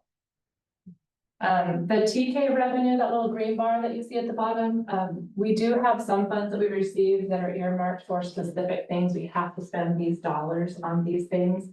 The TK for us was a big chunk of carryover from 23-24 to last year. We're also carrying over pretty close to the same amount going into this year, so you'll see that stay about the same. I don't yet know exactly what it is, but it's pretty close to the same amount. Any questions on that? I have a somewhat related question. Yeah. We have a $4 million revenue / expenses. Mhm. In your previous employment with schools, what kind of numbers were you looking at? Way more than that. Last district I was at, South Kitsap, our student enrollment was around 8,500 to 9,000 mark over the last 10 years. And their budget last year, I said, was 180 million. It's just all percentages though, it's the same, it's the same. Yeah, so Nikki School District is $250 million. A year. We don't see anything. Thank you. There's some fun things about being in a small district. One of the reports that I'm finalizing now, we have to look at data that at a higher district, you do it and you hope that it's right, because it's based on averages and theories and formulas, and I have the unique ability now to go through all of our teachers and know that it's right. So there's some. No, are you using Common Core when you're calculating this? Dividing No, by as a orange and child of the. just getting close to things. I went to elementary school in the early 80s, so I did not. So you actually know how to do math then? I want to be. Sorry. So the last thing. I did, so I have a 22-year-old, I do have some experience with Common Core, but I'm very thankful sorry. that he was excellent at math and I did not have to help a lot, which is good. I don't Common know. Core is, I'm not a teacher, not an educator, so I just have my parents. That's all right, I'm just making a snarky comment. All right, the other fund balances are similar to what we've seen in the past, nothing shocking here. ASB did just about what they budgeted for. Capital projects is still holding that balance left over from the bond for the building. And the big revenues and expenditures are from that grant for the HVAC program that we did here. Transportation vehicle fund is at a low mark right now, 86,000. We spent all that money on the bus. And now we've received our depreciation, which is that 37,000 includes the depreciation for the 24-25 year, as well as interest that we earned. And we'll get depreciation next year, and we'll get depreciation the year after that, and maybe by the year after that, we'll have enough to buy another bus. We'll see. Nothing's exciting enough, right? Another question. Huh? This is Tom's question, Dick. Can you go back to the previous slide? Are we in a position where we can float along with that capital projects balance without any restrictions, et cetera, et cetera? I'm assuming that is a carryover from our bond Yeah. from 10 or 11 years ago. And we've spent a whole bunch of it. We've gained interest on it Mhm. over time. Mhm. So my question is, we can leave it like it is and use it as we need it? Yeah, we can Okay. use it for anything that it can legally be spent on, which are just capital projects. Okay, thanks. All right, and the last slide I already talked about. Just planning for the curriculum adoption and watching enrollment numbers. So what is curriculum adoption? You can probably send that, but we buy a whole bunch of new books, is how I call So if you remember, we're on a 6-year cycle for curriculum adoption. Our math curriculum has been past 6 years. I think we're at like 8 years. So this would be a purchase for the following year. Right now, we're piloting a new math curriculum. So this one's math. A couple or 3 years, maybe 4 years ago, we did the reading for elementary, and that was a good chunk of money too. So science, we haven't done, we're well past the 6 years on that one because there wasn't anything better, right? So if it still works, it works, but So for $100,000, do we have books? Is that the primary thing, or some sort of teaching aid that we lay our hand on and say that's? Do we lay our hand on something here? Yeah, so let's say it's iReady, okay?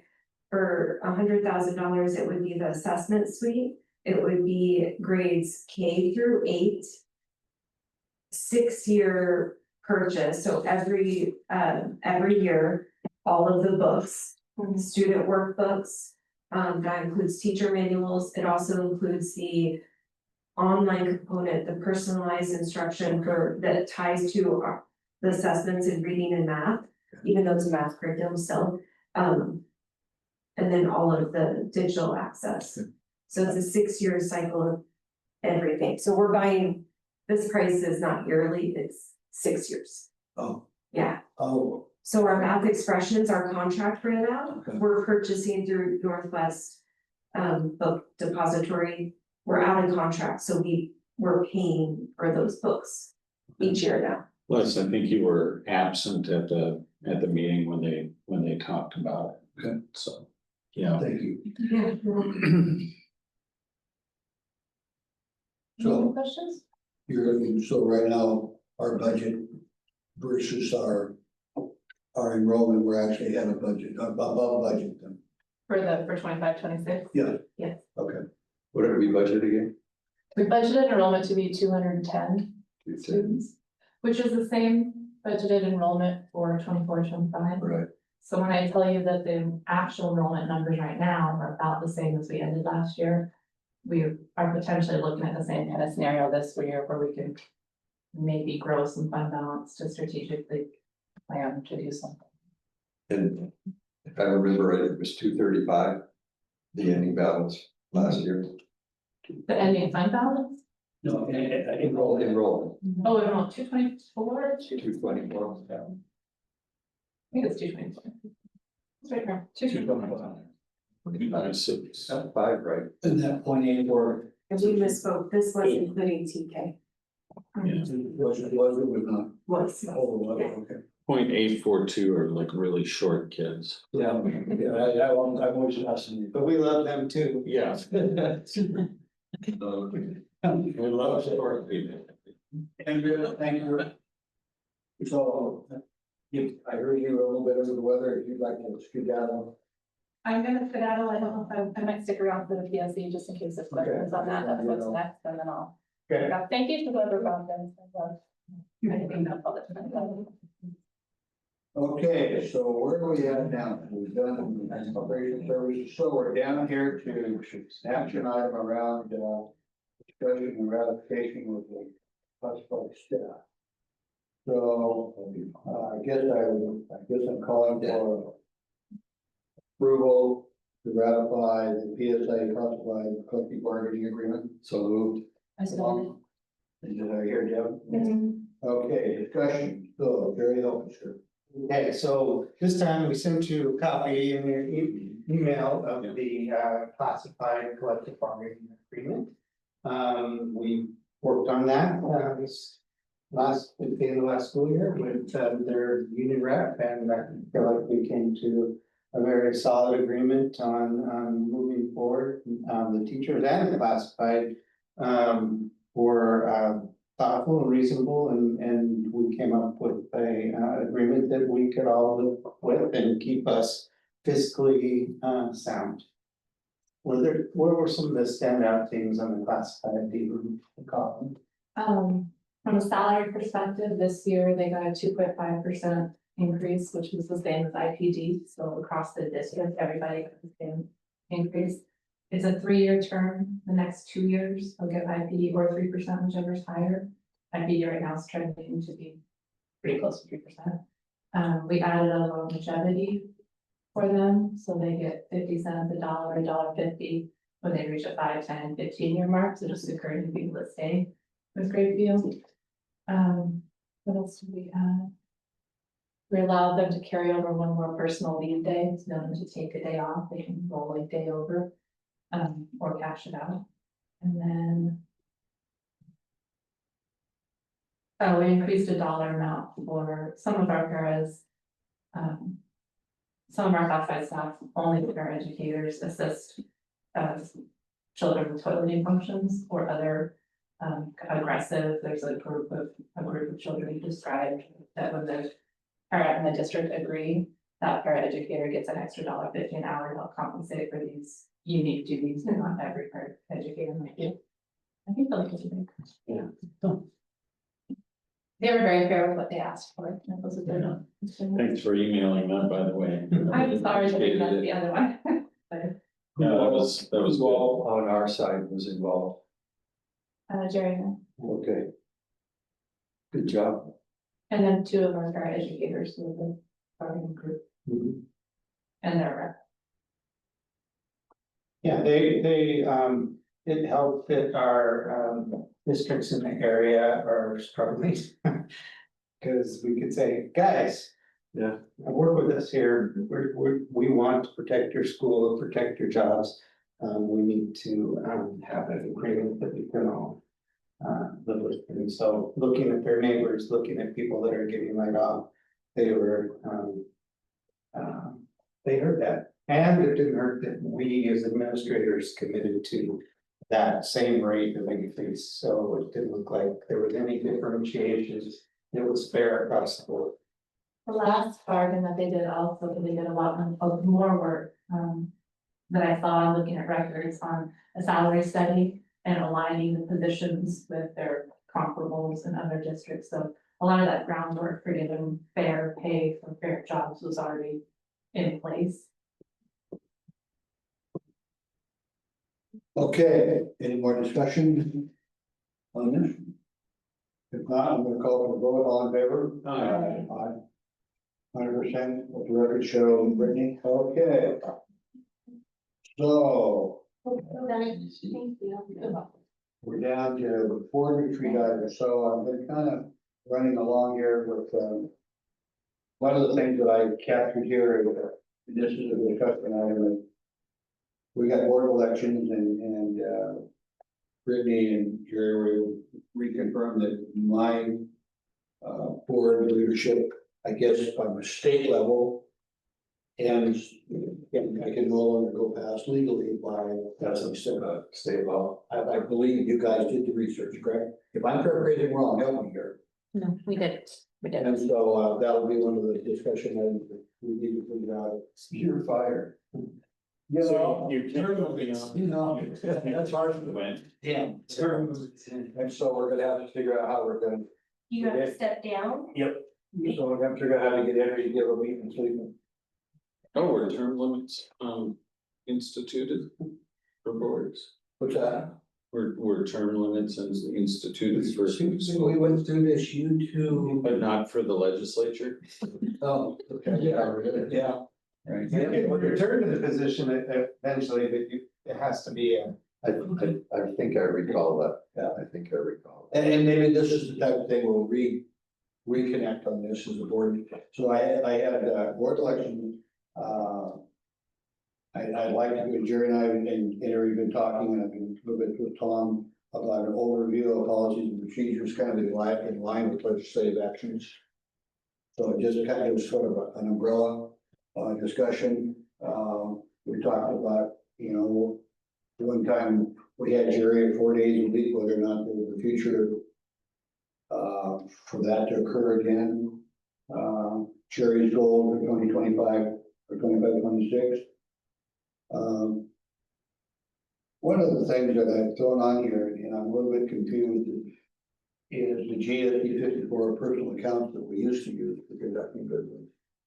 And we've gotten away from that, and I don't want to discuss it now, but maybe it's an item, because I remember there was a reason that we did the GST 54 was in the event of a litigation, we didn't have our PCs and cell phones confiscated in evidence, so I would like to readdress that. Those are just items I have. I like that. And I'm open to any other suggestions, but these are the ones that I'm kind of keeping. We compare ourselves from a school performance standpoint. OSPI gives us information.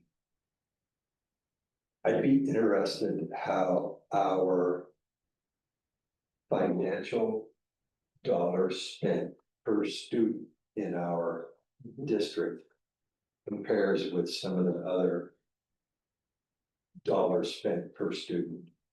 Like how much bang we get for our buck. Yeah, yeah, and I'm thinking of, you know, the rest of the Mason and some other districts. And I don't know if all that information is available, obviously OSPI. Told us where ours was, and told us where the state is. Yeah, I would be very interested as well. And I'd like to look at some other states as well. Just- Cindy, can you just do a 50-state comparison by county and tell us where we compare Yes. And something that's very curious to me. by October? 5 years. Is this portion, does this levy, does this count bonds? Right? If the large district passes a $100 million bond to go from high school. Is that part of it? Yeah, I don't think. Yeah, so I was. So, one of the things that Tracy did last night, is when we look at our tax assessments, which we'll see in February, there's about a 52% piece of that which goes to schools. The three component. And one time Tracy went ahead and she did in GSD 54, she looked at the overall capital or the overall value of properties in GSD 54. And how that number had grown because of inflation. The millage rate hasn't changed, but it was a really helpful, because I was getting quite a few. Why are these taxes so high? What's all this school stuff? And I was able, and when Tracy did that, it worked out that we gave, based upon, I think at the time, 230 kids, about $15,000 in taxes, and we got back at the time, we were less than 10,000. From the school thing, so whether or not, so that's something she could read, to do, it would be interesting as a talking point for the community. Okay, well, any other ideas that come up? We still have new, I need to, we can capture these soon. Okay, I'm gonna move along here to, unless there's some other items, I'm gonna move along here to Tom and legislative update. All right, well, I dig my paperwork out here. Read some paperwork.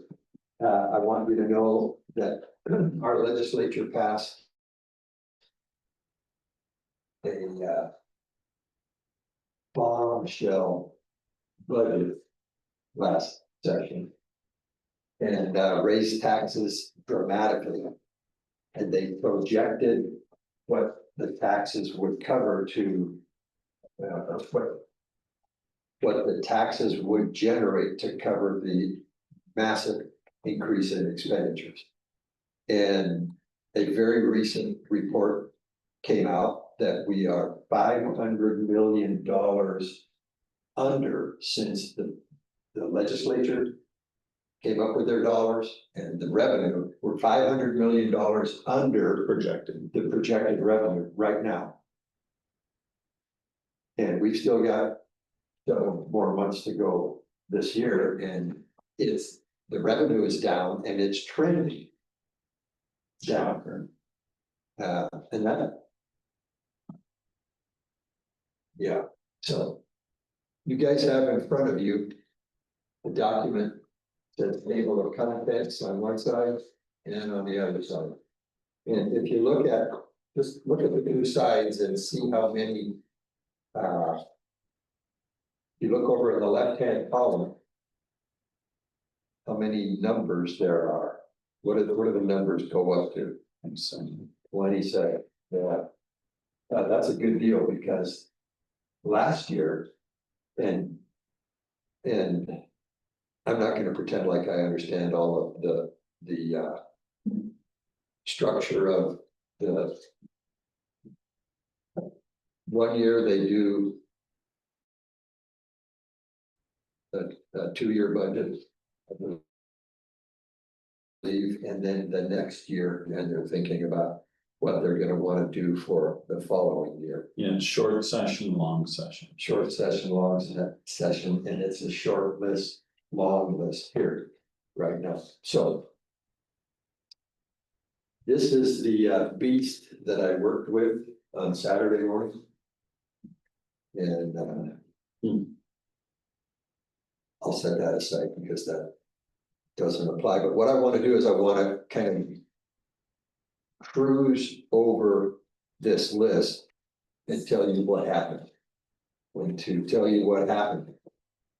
WASDA records all the information as it's happening in the General Assembly, and they start out by talking about, if you look at the front side where it says rules of procedure, process for emergency positions, how to read the handbook, bylaw proposals, et cetera, and then they get into the position proposals. So they haven't sent me anything since General Assembly to give me, this is how it all balanced out. So there's, what did we say, 27 of them, and I didn't stay till the very end, but I stayed long enough because there was a couple of hot buttons that I had that I wanted to make sure I had the opportunity to vote for or against, as the case may be. And I had a very good friend died over the summer, and his memorial service was Saturday in Chilton, and I had to, fortunately, with only 27 items on the list, and most of them went pretty fast, I was able to get there and participate in that. So I reached out to WASDA and I said, I got a board meeting tonight, and you guys haven't produced anything to tell us the final numbers. And I got a hold of a guy, and I was really delighted. He's a staffer, kind of down in the IT area, and he sent me a email with a summary report of each of the items. So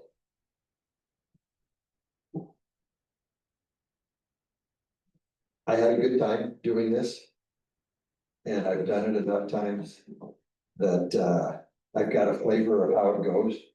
And there's people in the school director world in the state of Washington that are really dialed into WAS, and they're on committees, and when I sit and listen to them, because they have the opportunity, we all have the opportunity, yes.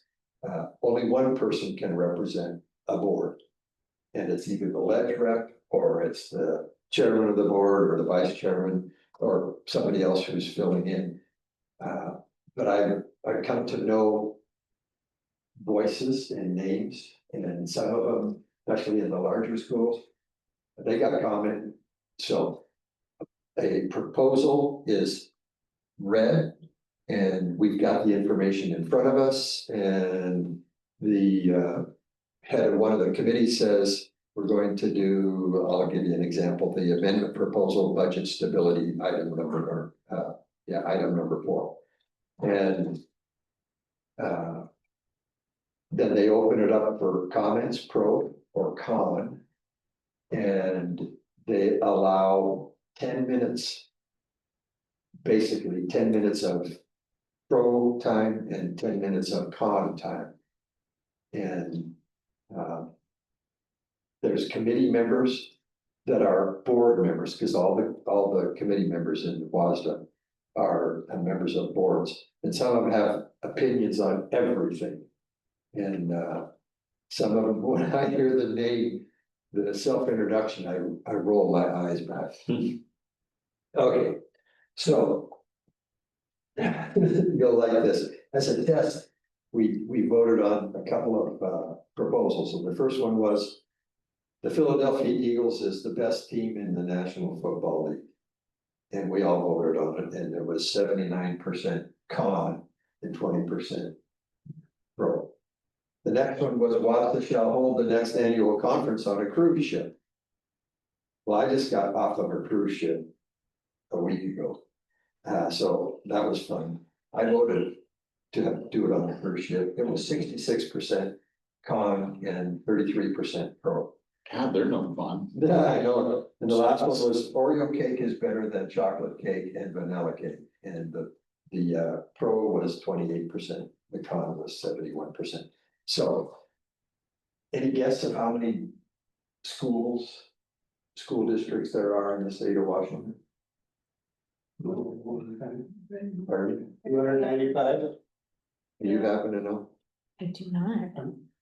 They have they have to have a quorum in order to hold a general assembly. And the quorum is 5% of the school boards. And the quorum amount was, I think, 70.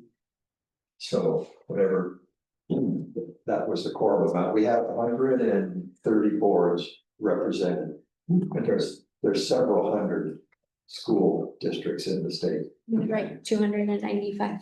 295, there you go. He wins the Oreo cake. Then nobody wanted. Boston is a very patterned organization. They've been around a long time, and the leadership of WASDA, which are employed personnel, have, I'm just gonna say this, they've steered the boards in a way that they believe will help boards accurately represent all the schools, and then those policies and proposals that we come up with are used to go to the legislature alongside of Jerry's organization for administrators and all the private groups that have opinions about how things are supposed to be run. So we're recommending in a advocacy group to the legislature. And at the same time, OSPI takes the laws that get passed in the legislature and tells WASDA to write policies based on the law. So I want you to have a hunch that WASDA's structure and the committees that are made up of school districts that really want to be represented, because they want to steer legislation. That's gonna influence how the policies are written. And in fact, there's information coming out right now about, maybe you can help me with the terminology of it. Recommended. No, that's not permanent. I'll have this for you next month. Oh, wait a minute, I'm gonna be gone next month. My point is, WASDA organization and the school boards that participate in WASDA organization. And what did I say? There was 130 of them out of the 200. Oh, 200 was in that table. 295. So we had about 35 to 40% of the school districts represented. Well, what does that tell you?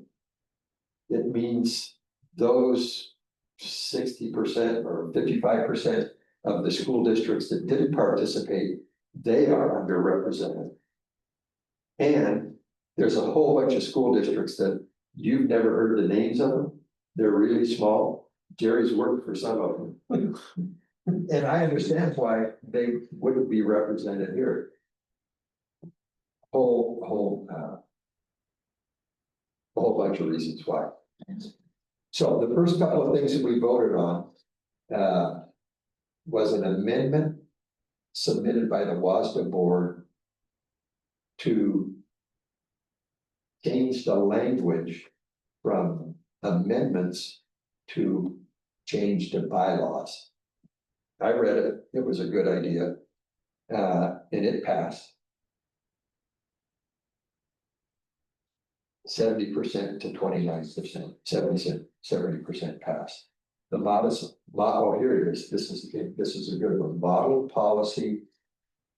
WASDA model policy and procedure development.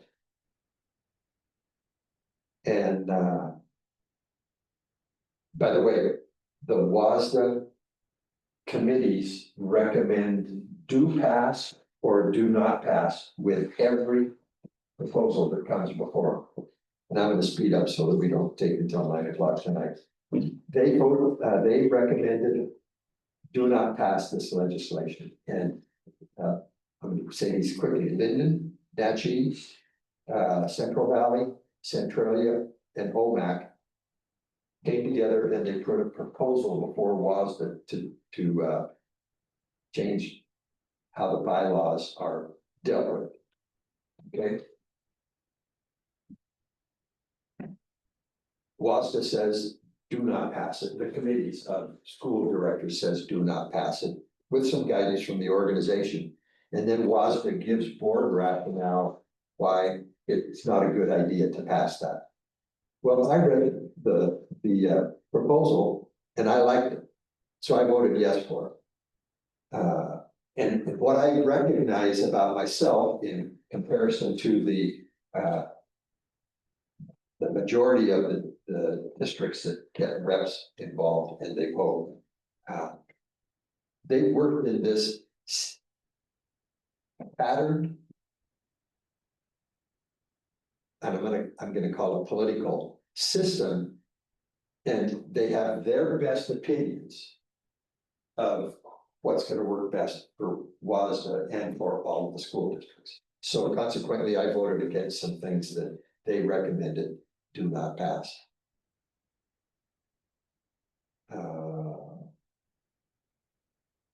It was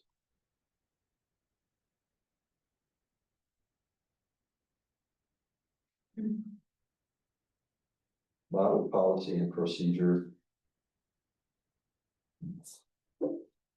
They recommended do not pass. I voted yes on it, 85 to 15 con.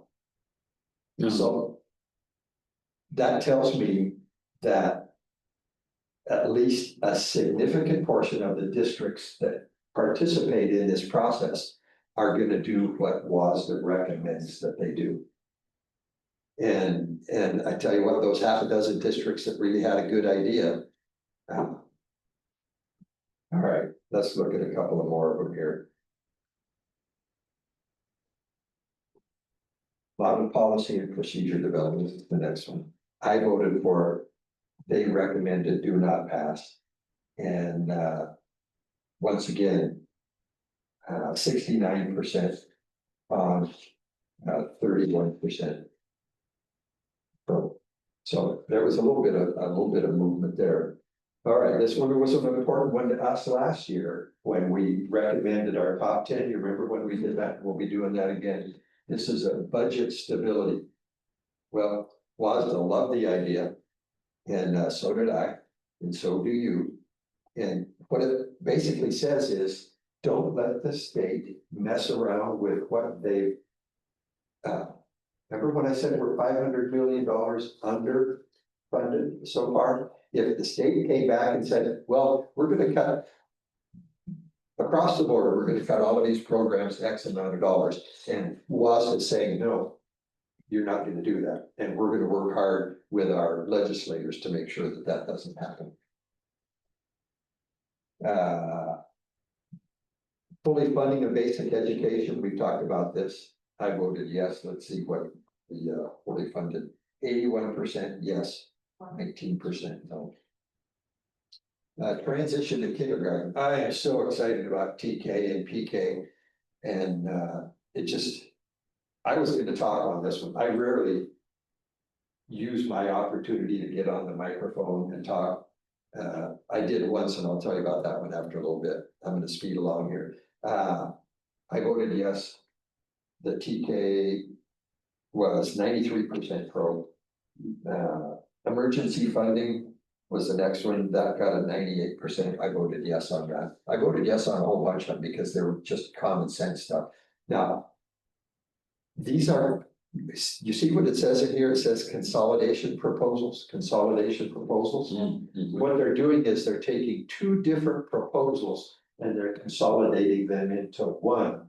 So there's less it's a smart move. And you look down the list there, funding for early learning, co-curricular enrichment, unique programs, getting to school safely. I think I voted yes for all of those. If you see anything out there that you have a question about, ask me. Some of them had some things in them that I didn't quite like, but I liked the rest of the stuff, and I voted yes on it. Can I ask about number 16, the proposal for parents and families? 15, what, 5? Or 16, 1.5, or 1.6, sorry. The families are important stakeholders in their children. Oh, yeah, they recommended do not pass on that one. I know, and I wanna know the numbers. Yeah, and I almost commented on this one, and there was a whole bunch of people commented on it. And here's the language in it. Parents, this is the current amendment. Parents and families are important stakeholders in their children's education. WASDA recognizes and supports parents and families are important. And I thought to myself, what? How could they recommend against that?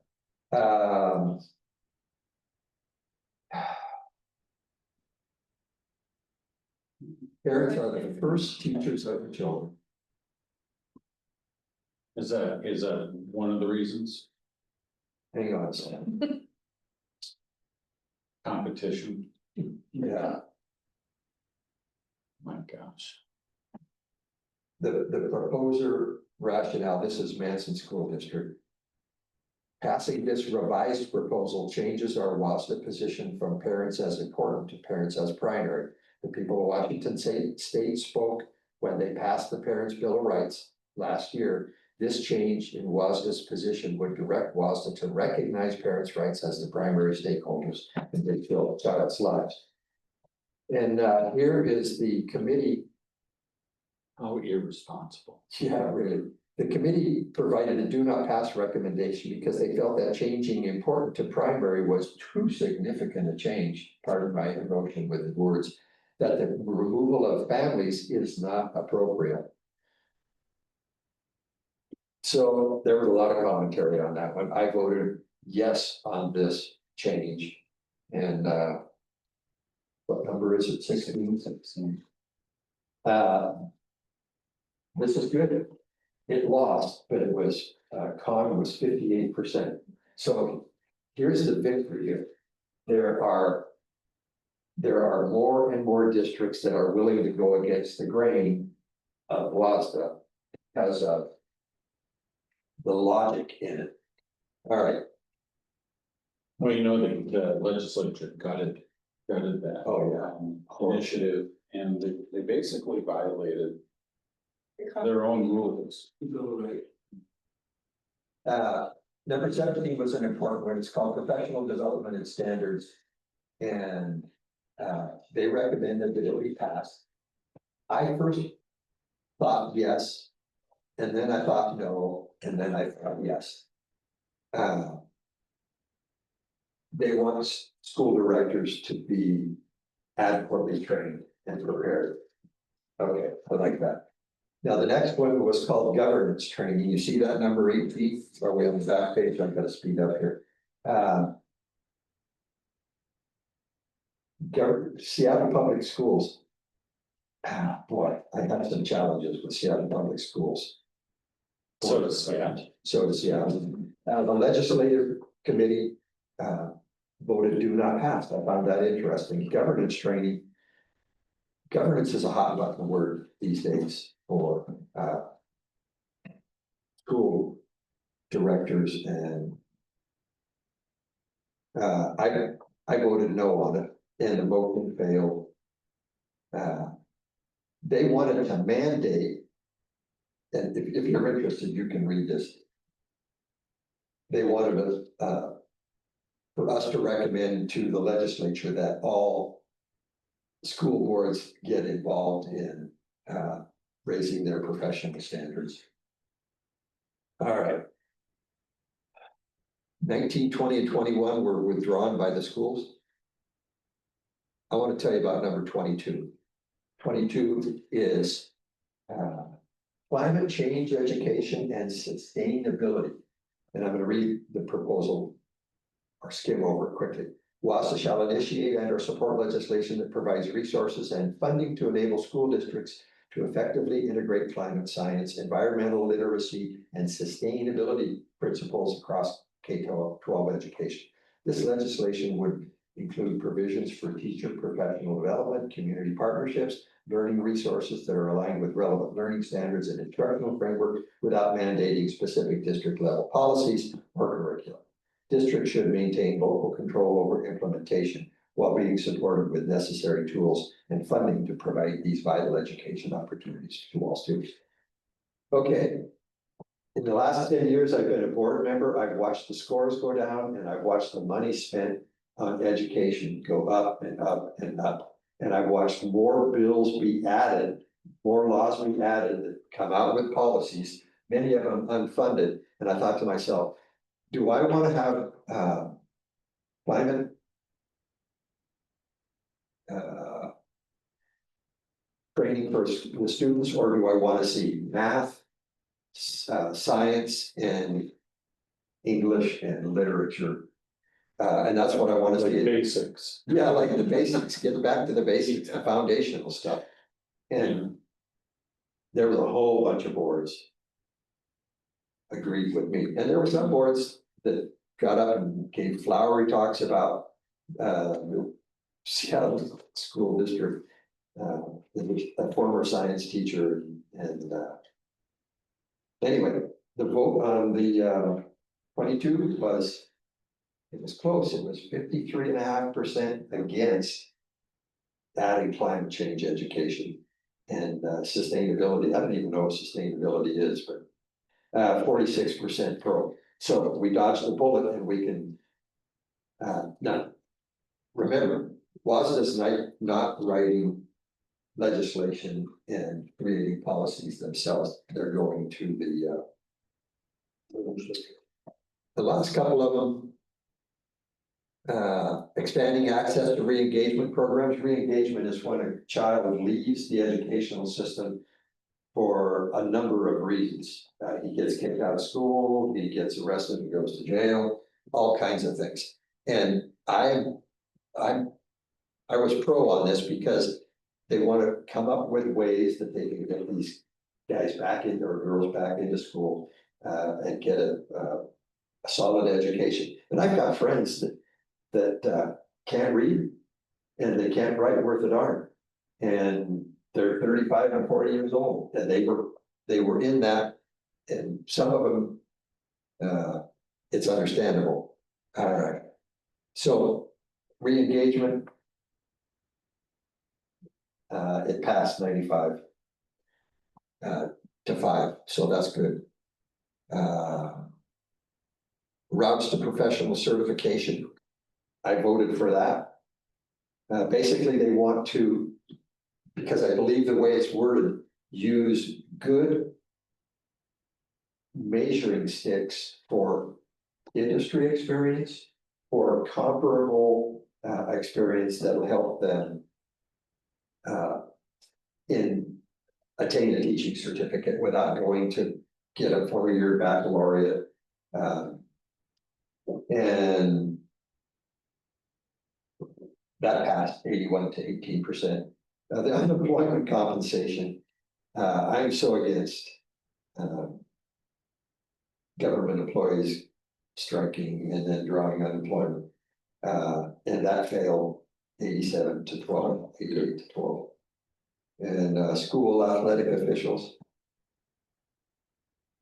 they wanted to protect the school athletic officials, but WASDA came to the conclusion that that's not the job of WASDA. WASDA is education. So I want you to think about what you just heard. I want you to think about what's priority to us. And I want you to think about that $500 million shortfall we're looking at right now. And I'm just going to say by the end of the year, it's going to be $1 billion. And we're on a 2-year biennium, is that what it's called? Yeah. And I'm just going to share an opinion. Washington has driven revenue generated businesses out of the state. And consequently, the taxes on the revenue that was generated by those companies is diminished. You gotta be smart about how we think and move forward, and I'm not a doomsayer at all. But the legislature's gotta get the message, and they've gotta make the adjustments to how they spend money. Mhm. And what are they generally, They're not. 18 billion, is that what they projected? Well, I think it was 12. Okay. You know, some paltry amount. Yeah, really. Any questions? And 8 billion in new spending. Good. Do you feel like this is an uphill battle for you to sign in, and then I feel like it would be discouraging to see the bills that you want, or not the bills, but the Proposals. that you want passed and then to be outvoted.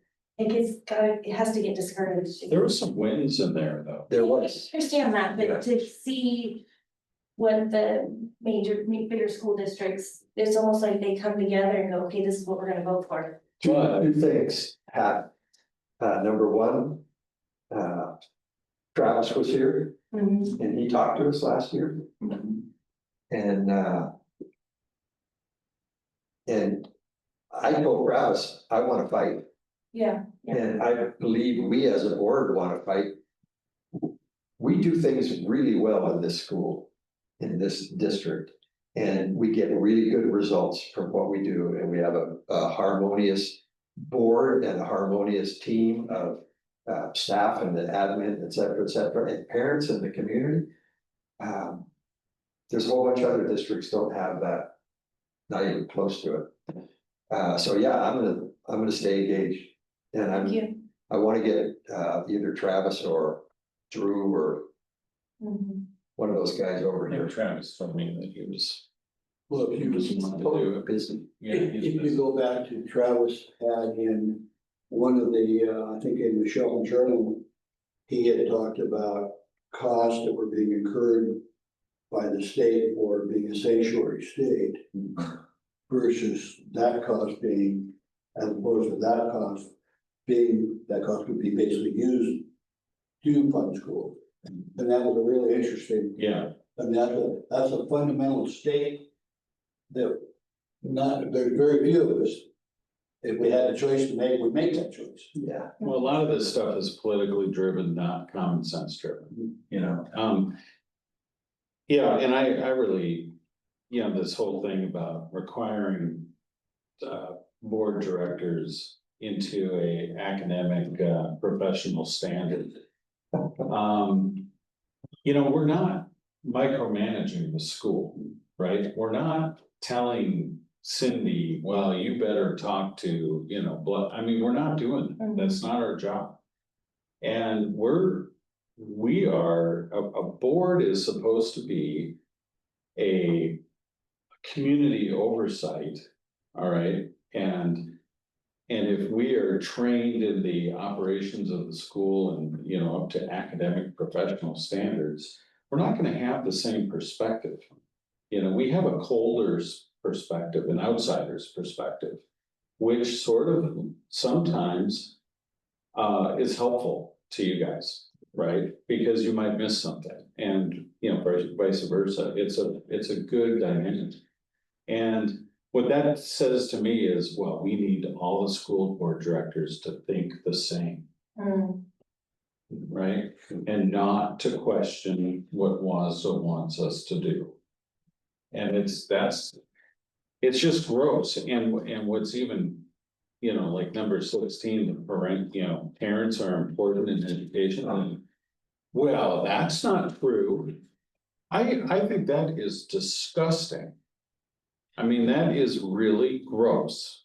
And how can the ruling party here who have kids buy into that? That's just disgusting. They believe the government is a better parent. A better parent.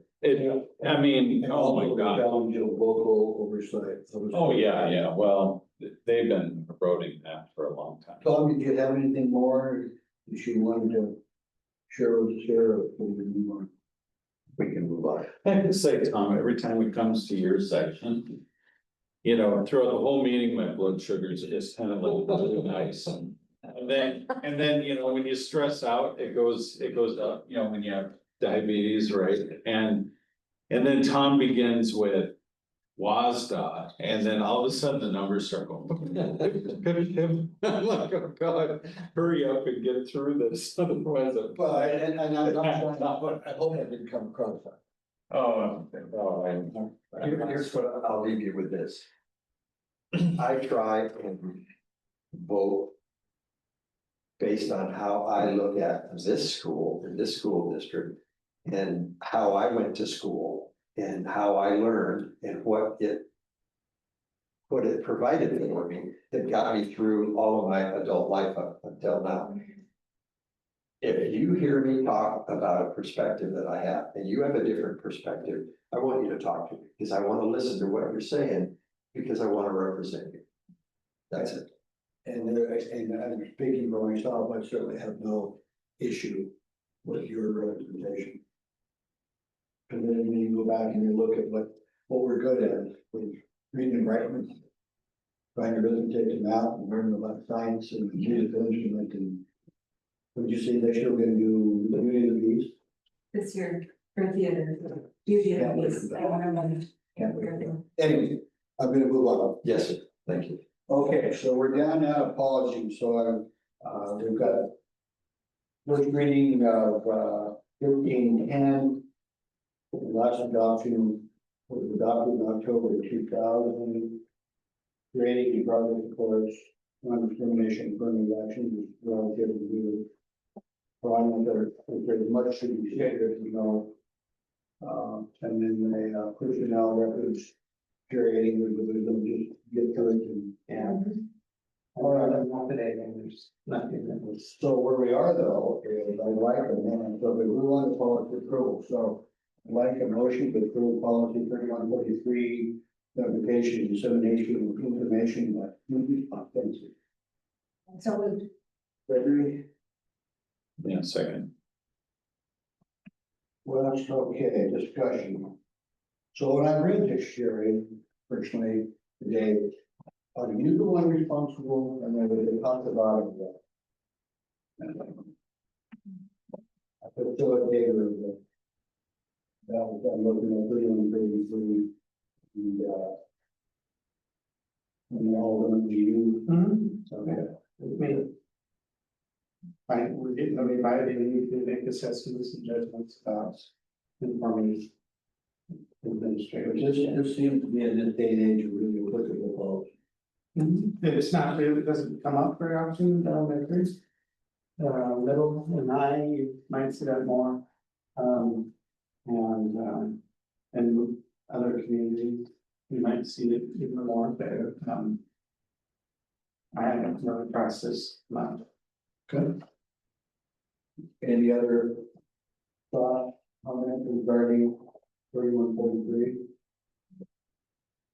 Wes, No, Tom? I'm just glad that we don't get the appeals and the responses that would generate the appeals.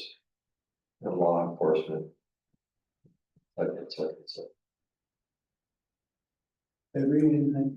no. So then I'm gonna call for vote, all in favor of the policy 3143, Aye. 100%. Okay, I'd like a motion to approve policy 3210 regarding non-discrimination.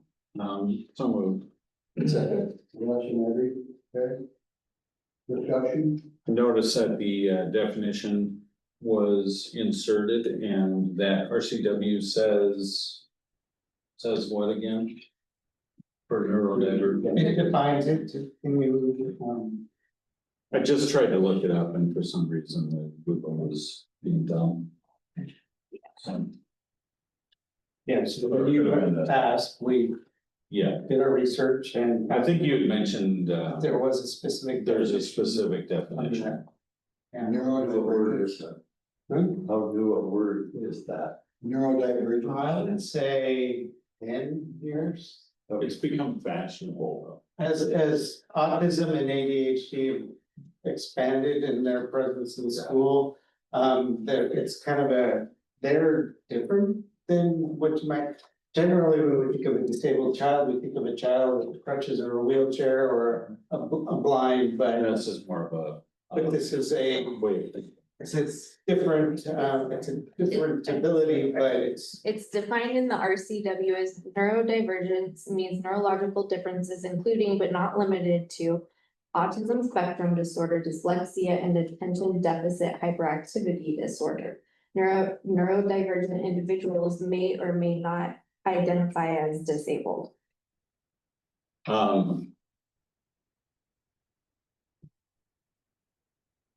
I think that's probably good enough, but I was hoping to have diagnosed before that.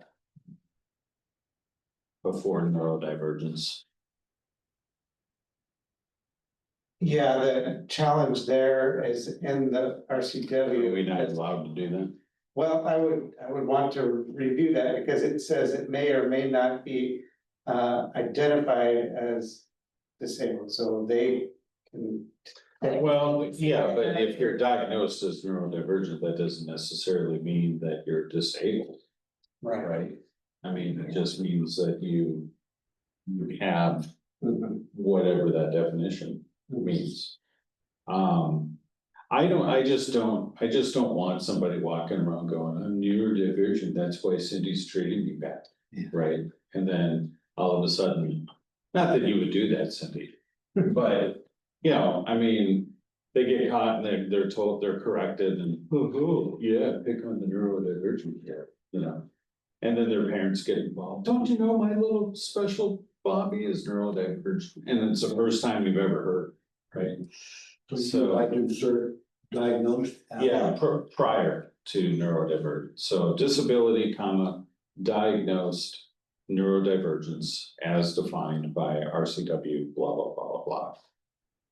I just think it kind of protects us a little bit, but, having the definition in there is probably good enough, but I would like to see diagnosed. Okay, we can hold this till. I would like to check with the attorney on that, to make sure that matches the legal requirements. We did check with the attorney on that. We talked about that, we talked with the attorney from. Boston, right? Not our attorney.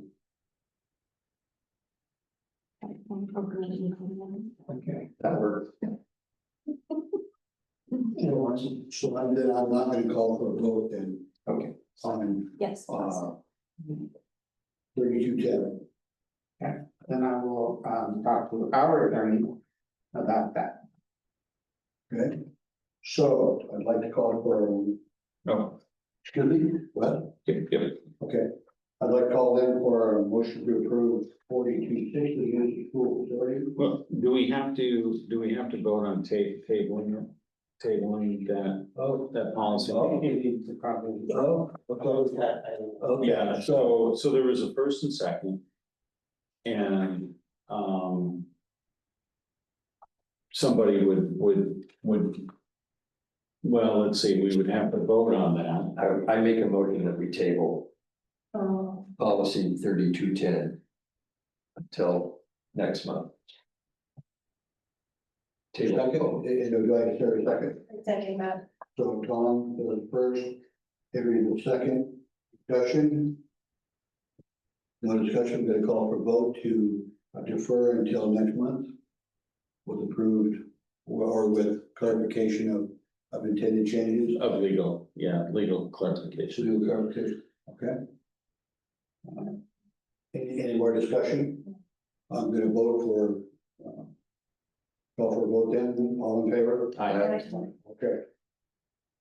Okay, and then I was aye as well. Okay, so I'm gonna call for a good call, by the way, Lawrence. Thank you for that clarity. Policy 4260, use of school facilities, may I have a motion for approval? Summary. Um, I'll second. yeah, thank you. Okay, discussion. So this is interesting, I mean, it's like, we use the school facility now for PPAs. I mean, I didn't see anything here that was controversial. And it has to go to you guys to make sure that it's. Okay. Any other discussion about 4260? Well, if not, then I'm gonna call for a vote to approve, policy 4260, use of school facilities, all in favor? Okay. I'm going to put them aside. Okay. Thank you, for this has been an interesting evening, long evening, so. Future agenda items, so we've got student recognition coming back. Data basic assessments coming back. So, 16, you're gonna be all over the system for it. And then highly capable program presentation, that was one of your past too. Yeah, we have to submit that you approve the plan, the existing plan, yeah. All right, any other future agenda? Yeah, anybody? Okay. We're down here to item number 17, please. Excuse me. Supreme Court decisions affecting education. I'd like us to talk about that at the retreat. Or yeah, you're right now. Okay, the retreat, okay, good point, good point. Let's start. Sorry, you were probably doing next board meeting. We got the retreat, okay, the Supreme Court. And there's a couple of them out this year, and there's a couple of them that didn't get dealt with. You have to take the lead. Okay. All right, so where was I at? Just, let me get my head back around where we were headed. Okay, so we're down here to item 17, reflection, can we start request? Oh, I was interested in the new information, kind of how they're presenting it. I sort of feel like they're kind of like dumbing it down a little bit and kind of lumping things in, but as long as we're looking good, I mean, that's all they're fine. I really enjoyed the PowerPoint about the new bus. That is a really sharp looking bus, right? And are those tinted windows? They're tinted windows. That thing is you know, the thing's quite a machine. The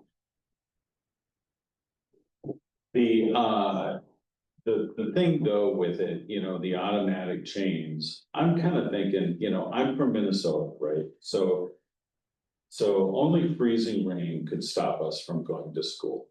And it had to snow maybe 10 feet in order to like get a delayed time.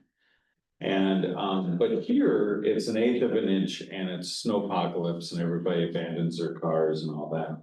So my question is, if it's snowing hard enough to use automatic chains, is school even gonna be open? Right? Are we even gonna be sending a bus out? Yes, we are. Might need Are to send them, you might need to send them. Yeah. What? You might need to send them home if it starts snowing during. Oh, you're talking about like midday. Yeah, I mean, you know. Yeah. But we've closed at the mention of snow. Yeah. It might snow sometime on Wednesday. Oh, you know, and so anyway, but it is a cool feature and I'm kind of geeked out about it. So anyway. Kirby explained it too, the backside of Benson Lake and some of the hills in Mason Lake, they don't get the sunshine. It's his that- hill. Yeah, and that's where they would deploy the chains to get up the hill if there's ice. Well, I think he said it was shady and I just kind of assumed it was like all the shady characters. That's right. So, but you're right, it doesn't get a lot of sun. Okay, now I see what he meant. All right. Yeah, that's it. All right, Tom.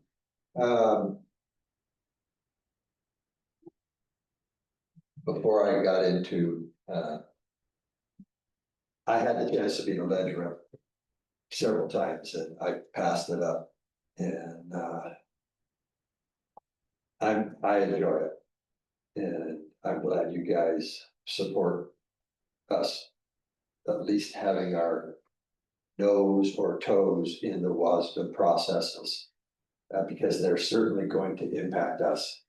And, and like I said before, the state the legislature passes the law. The OSPI mandates that WASDA be the organization that is going to write the model policy for it. And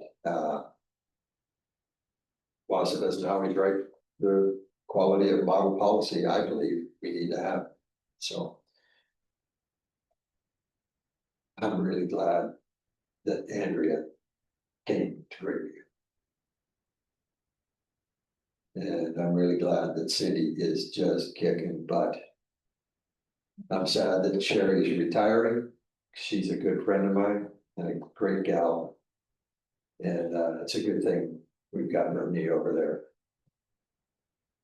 And we have a good board. And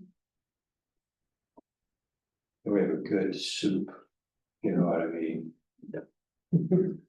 Chicken noodle, We go home and have some chicken noodle soup tonight. that sounds pretty good. That's it, thanks. Yep. I like meeting a lot, I learned a lot, and that's why I always walk away feeling if I learned something, that's good. And let me segue quickly to PTSO, it's still alive and kicking. We had our people to have an election for officers, and we were gonna clean out the shed on, I don't know, Thursday, maybe. And 10 people signed up, 5 people showed up. So I'm kind of worried about the resurgence of it saying, yeah, we want to have it, but when it comes down to, do we want to show up? It may not happen. The wonderful thing though, and this is actually pretty cool, there's a lady, I don't know her name, who has contacts, and we can, when the site goes live, we can go in and order Gator gear in whatever sizes or whatever we want and have it directly sent to us. And then a tiny bit off the top goes to the PTSO. So it's not as if the school has to gather up 150 orders and then start dividing up who got an XL and who got a medium kind of thing. You just order, you can get, apparently you can get same logo, you can get different colors, you can get notebooks and cups and all kinds of cool stuff, and it sounds like a really cool deal. Do you know who that is? I don't, I probably heard it down, but I don't remember his name. I don't know. But she's got a contact someplace and it sounds really cool. The website's live too. Is it live I now? think it is. I don't know if it's live or not, I haven't checked. Eventually, I guess the website might go on our school site and on the Facebook site. And then I asked Jerry tonight if the school board can sell things, so we found 2 big containers of little kind of balls, they're Christmas decorations that have already been painted, and they're all really cute, they're already bagged, and they say things on like 655 or 733 or something like that, and somebody donated them, they're just sitting in the shed, so I asked Jerry if it's okay with him, and if it's okay, and I'll ask PTSO next time, maybe we can just go in at a basketball game or a football game and just start selling them like, $3 a piece or 2 for $5, just to get them out of the shed and make some money. Because somebody donated them Yeah, it's good. sometime in the past. But anyway, that's kind of where it is now, but I mean, we're hanging on. But I'm not like super confident that those people, when it comes down to bringing a casserole at 7 in the morning, I'm not sure they're gonna show. I forgot to mention something about the PTSO. Okay. I hope I can. No, go for it. I've been trying to encourage Pauline, who had run the PTA for like several years, and she was very successful with it, and I've been kind of telling her about the struggles, and so she might be interested in coming back to try to land it. Just give people that, wanna come, like the last meeting, there were probably, I don't know how many people there, 10, 12 maybe, and there were probably another 3 or 4 on Zoom. So they're trying really hard to make sure you include as many people as possible, but everybody's busy, I get that, but. One thing that really I think would help with engagement is we're practicing reporting to the board about what they're planning and activities, and then that puts it in our heads and we can help support that. Yeah, so the next thing is the Halloween carnival on Yeah. the 25th. Yeah, So I'm. The Merge next, something. the next It's meeting, in my other notes. the next PTA meeting. Of October. It's an early Tuesday, it's the second Tuesday. Yes, Fourteenth or the seventh. seventh. The next PTO is probably the seventh, they moved it up, so we don't plan to get ready for it. Well, anyway, that's me. All right, thank you. Henry? I am so happy our kids got to go to Camp Seymour and funded. That is so important, and to all the people that donated, thank you. That is just so amazing. I love our little community. And Tom, thank you for stepping in. You don't have to do the legislative stuff, but I really appreciate that you do. You fight for us and you fight for all our special interests here at the board. That really makes people special that we're here. Thank you. So. I've had this feeling that for years, the state was failing. And their reporting was showing the state and across the state was failing at the ELA math and science scores, and we had been progressively differentially better. And all of a sudden it comes along and I just had this funny, I don't trust the data. I think weather, that they feel like it's been dry lapped. gerrymandered. And permitted, so I was surprised to see. Because it is inconsistent with what we've seen in the past. So, anyway, just rhetorical, but anyhow, I'm looking forward to our stuff, which I do trust. So, yeah, this is a great board. I wouldn't be on it if we were adversarial and didn't have a common view of what's important to us taxpayers, that we're getting a bang for the buck. So, Cindy, Jerry, Pascal, at least from this board member, how much I appreciate it, so. Okay, on that, I'm gonna let Jerry close us out. As I reflected on this meeting, and we approved the contract. That was a lot of work, a lot of conversation, a lot of back and forth, teachers first, then the classified, and then it all came here, we finalized and approved that. I see really reflective on first part of our mission, which is working together. It wasn't a big fight, there were disagreements and we talked them through, but at the end, we all came together and we have a fiscally sound school district. Because we all believe in it. And so that's a point of gratitude through the system that's reflected right there. That's it. All right, with that, I'm gonna let the record show, Brittany, that we adjourn this at 7:45 PM. Thank you all. Same. Yes. Well, I signed everything.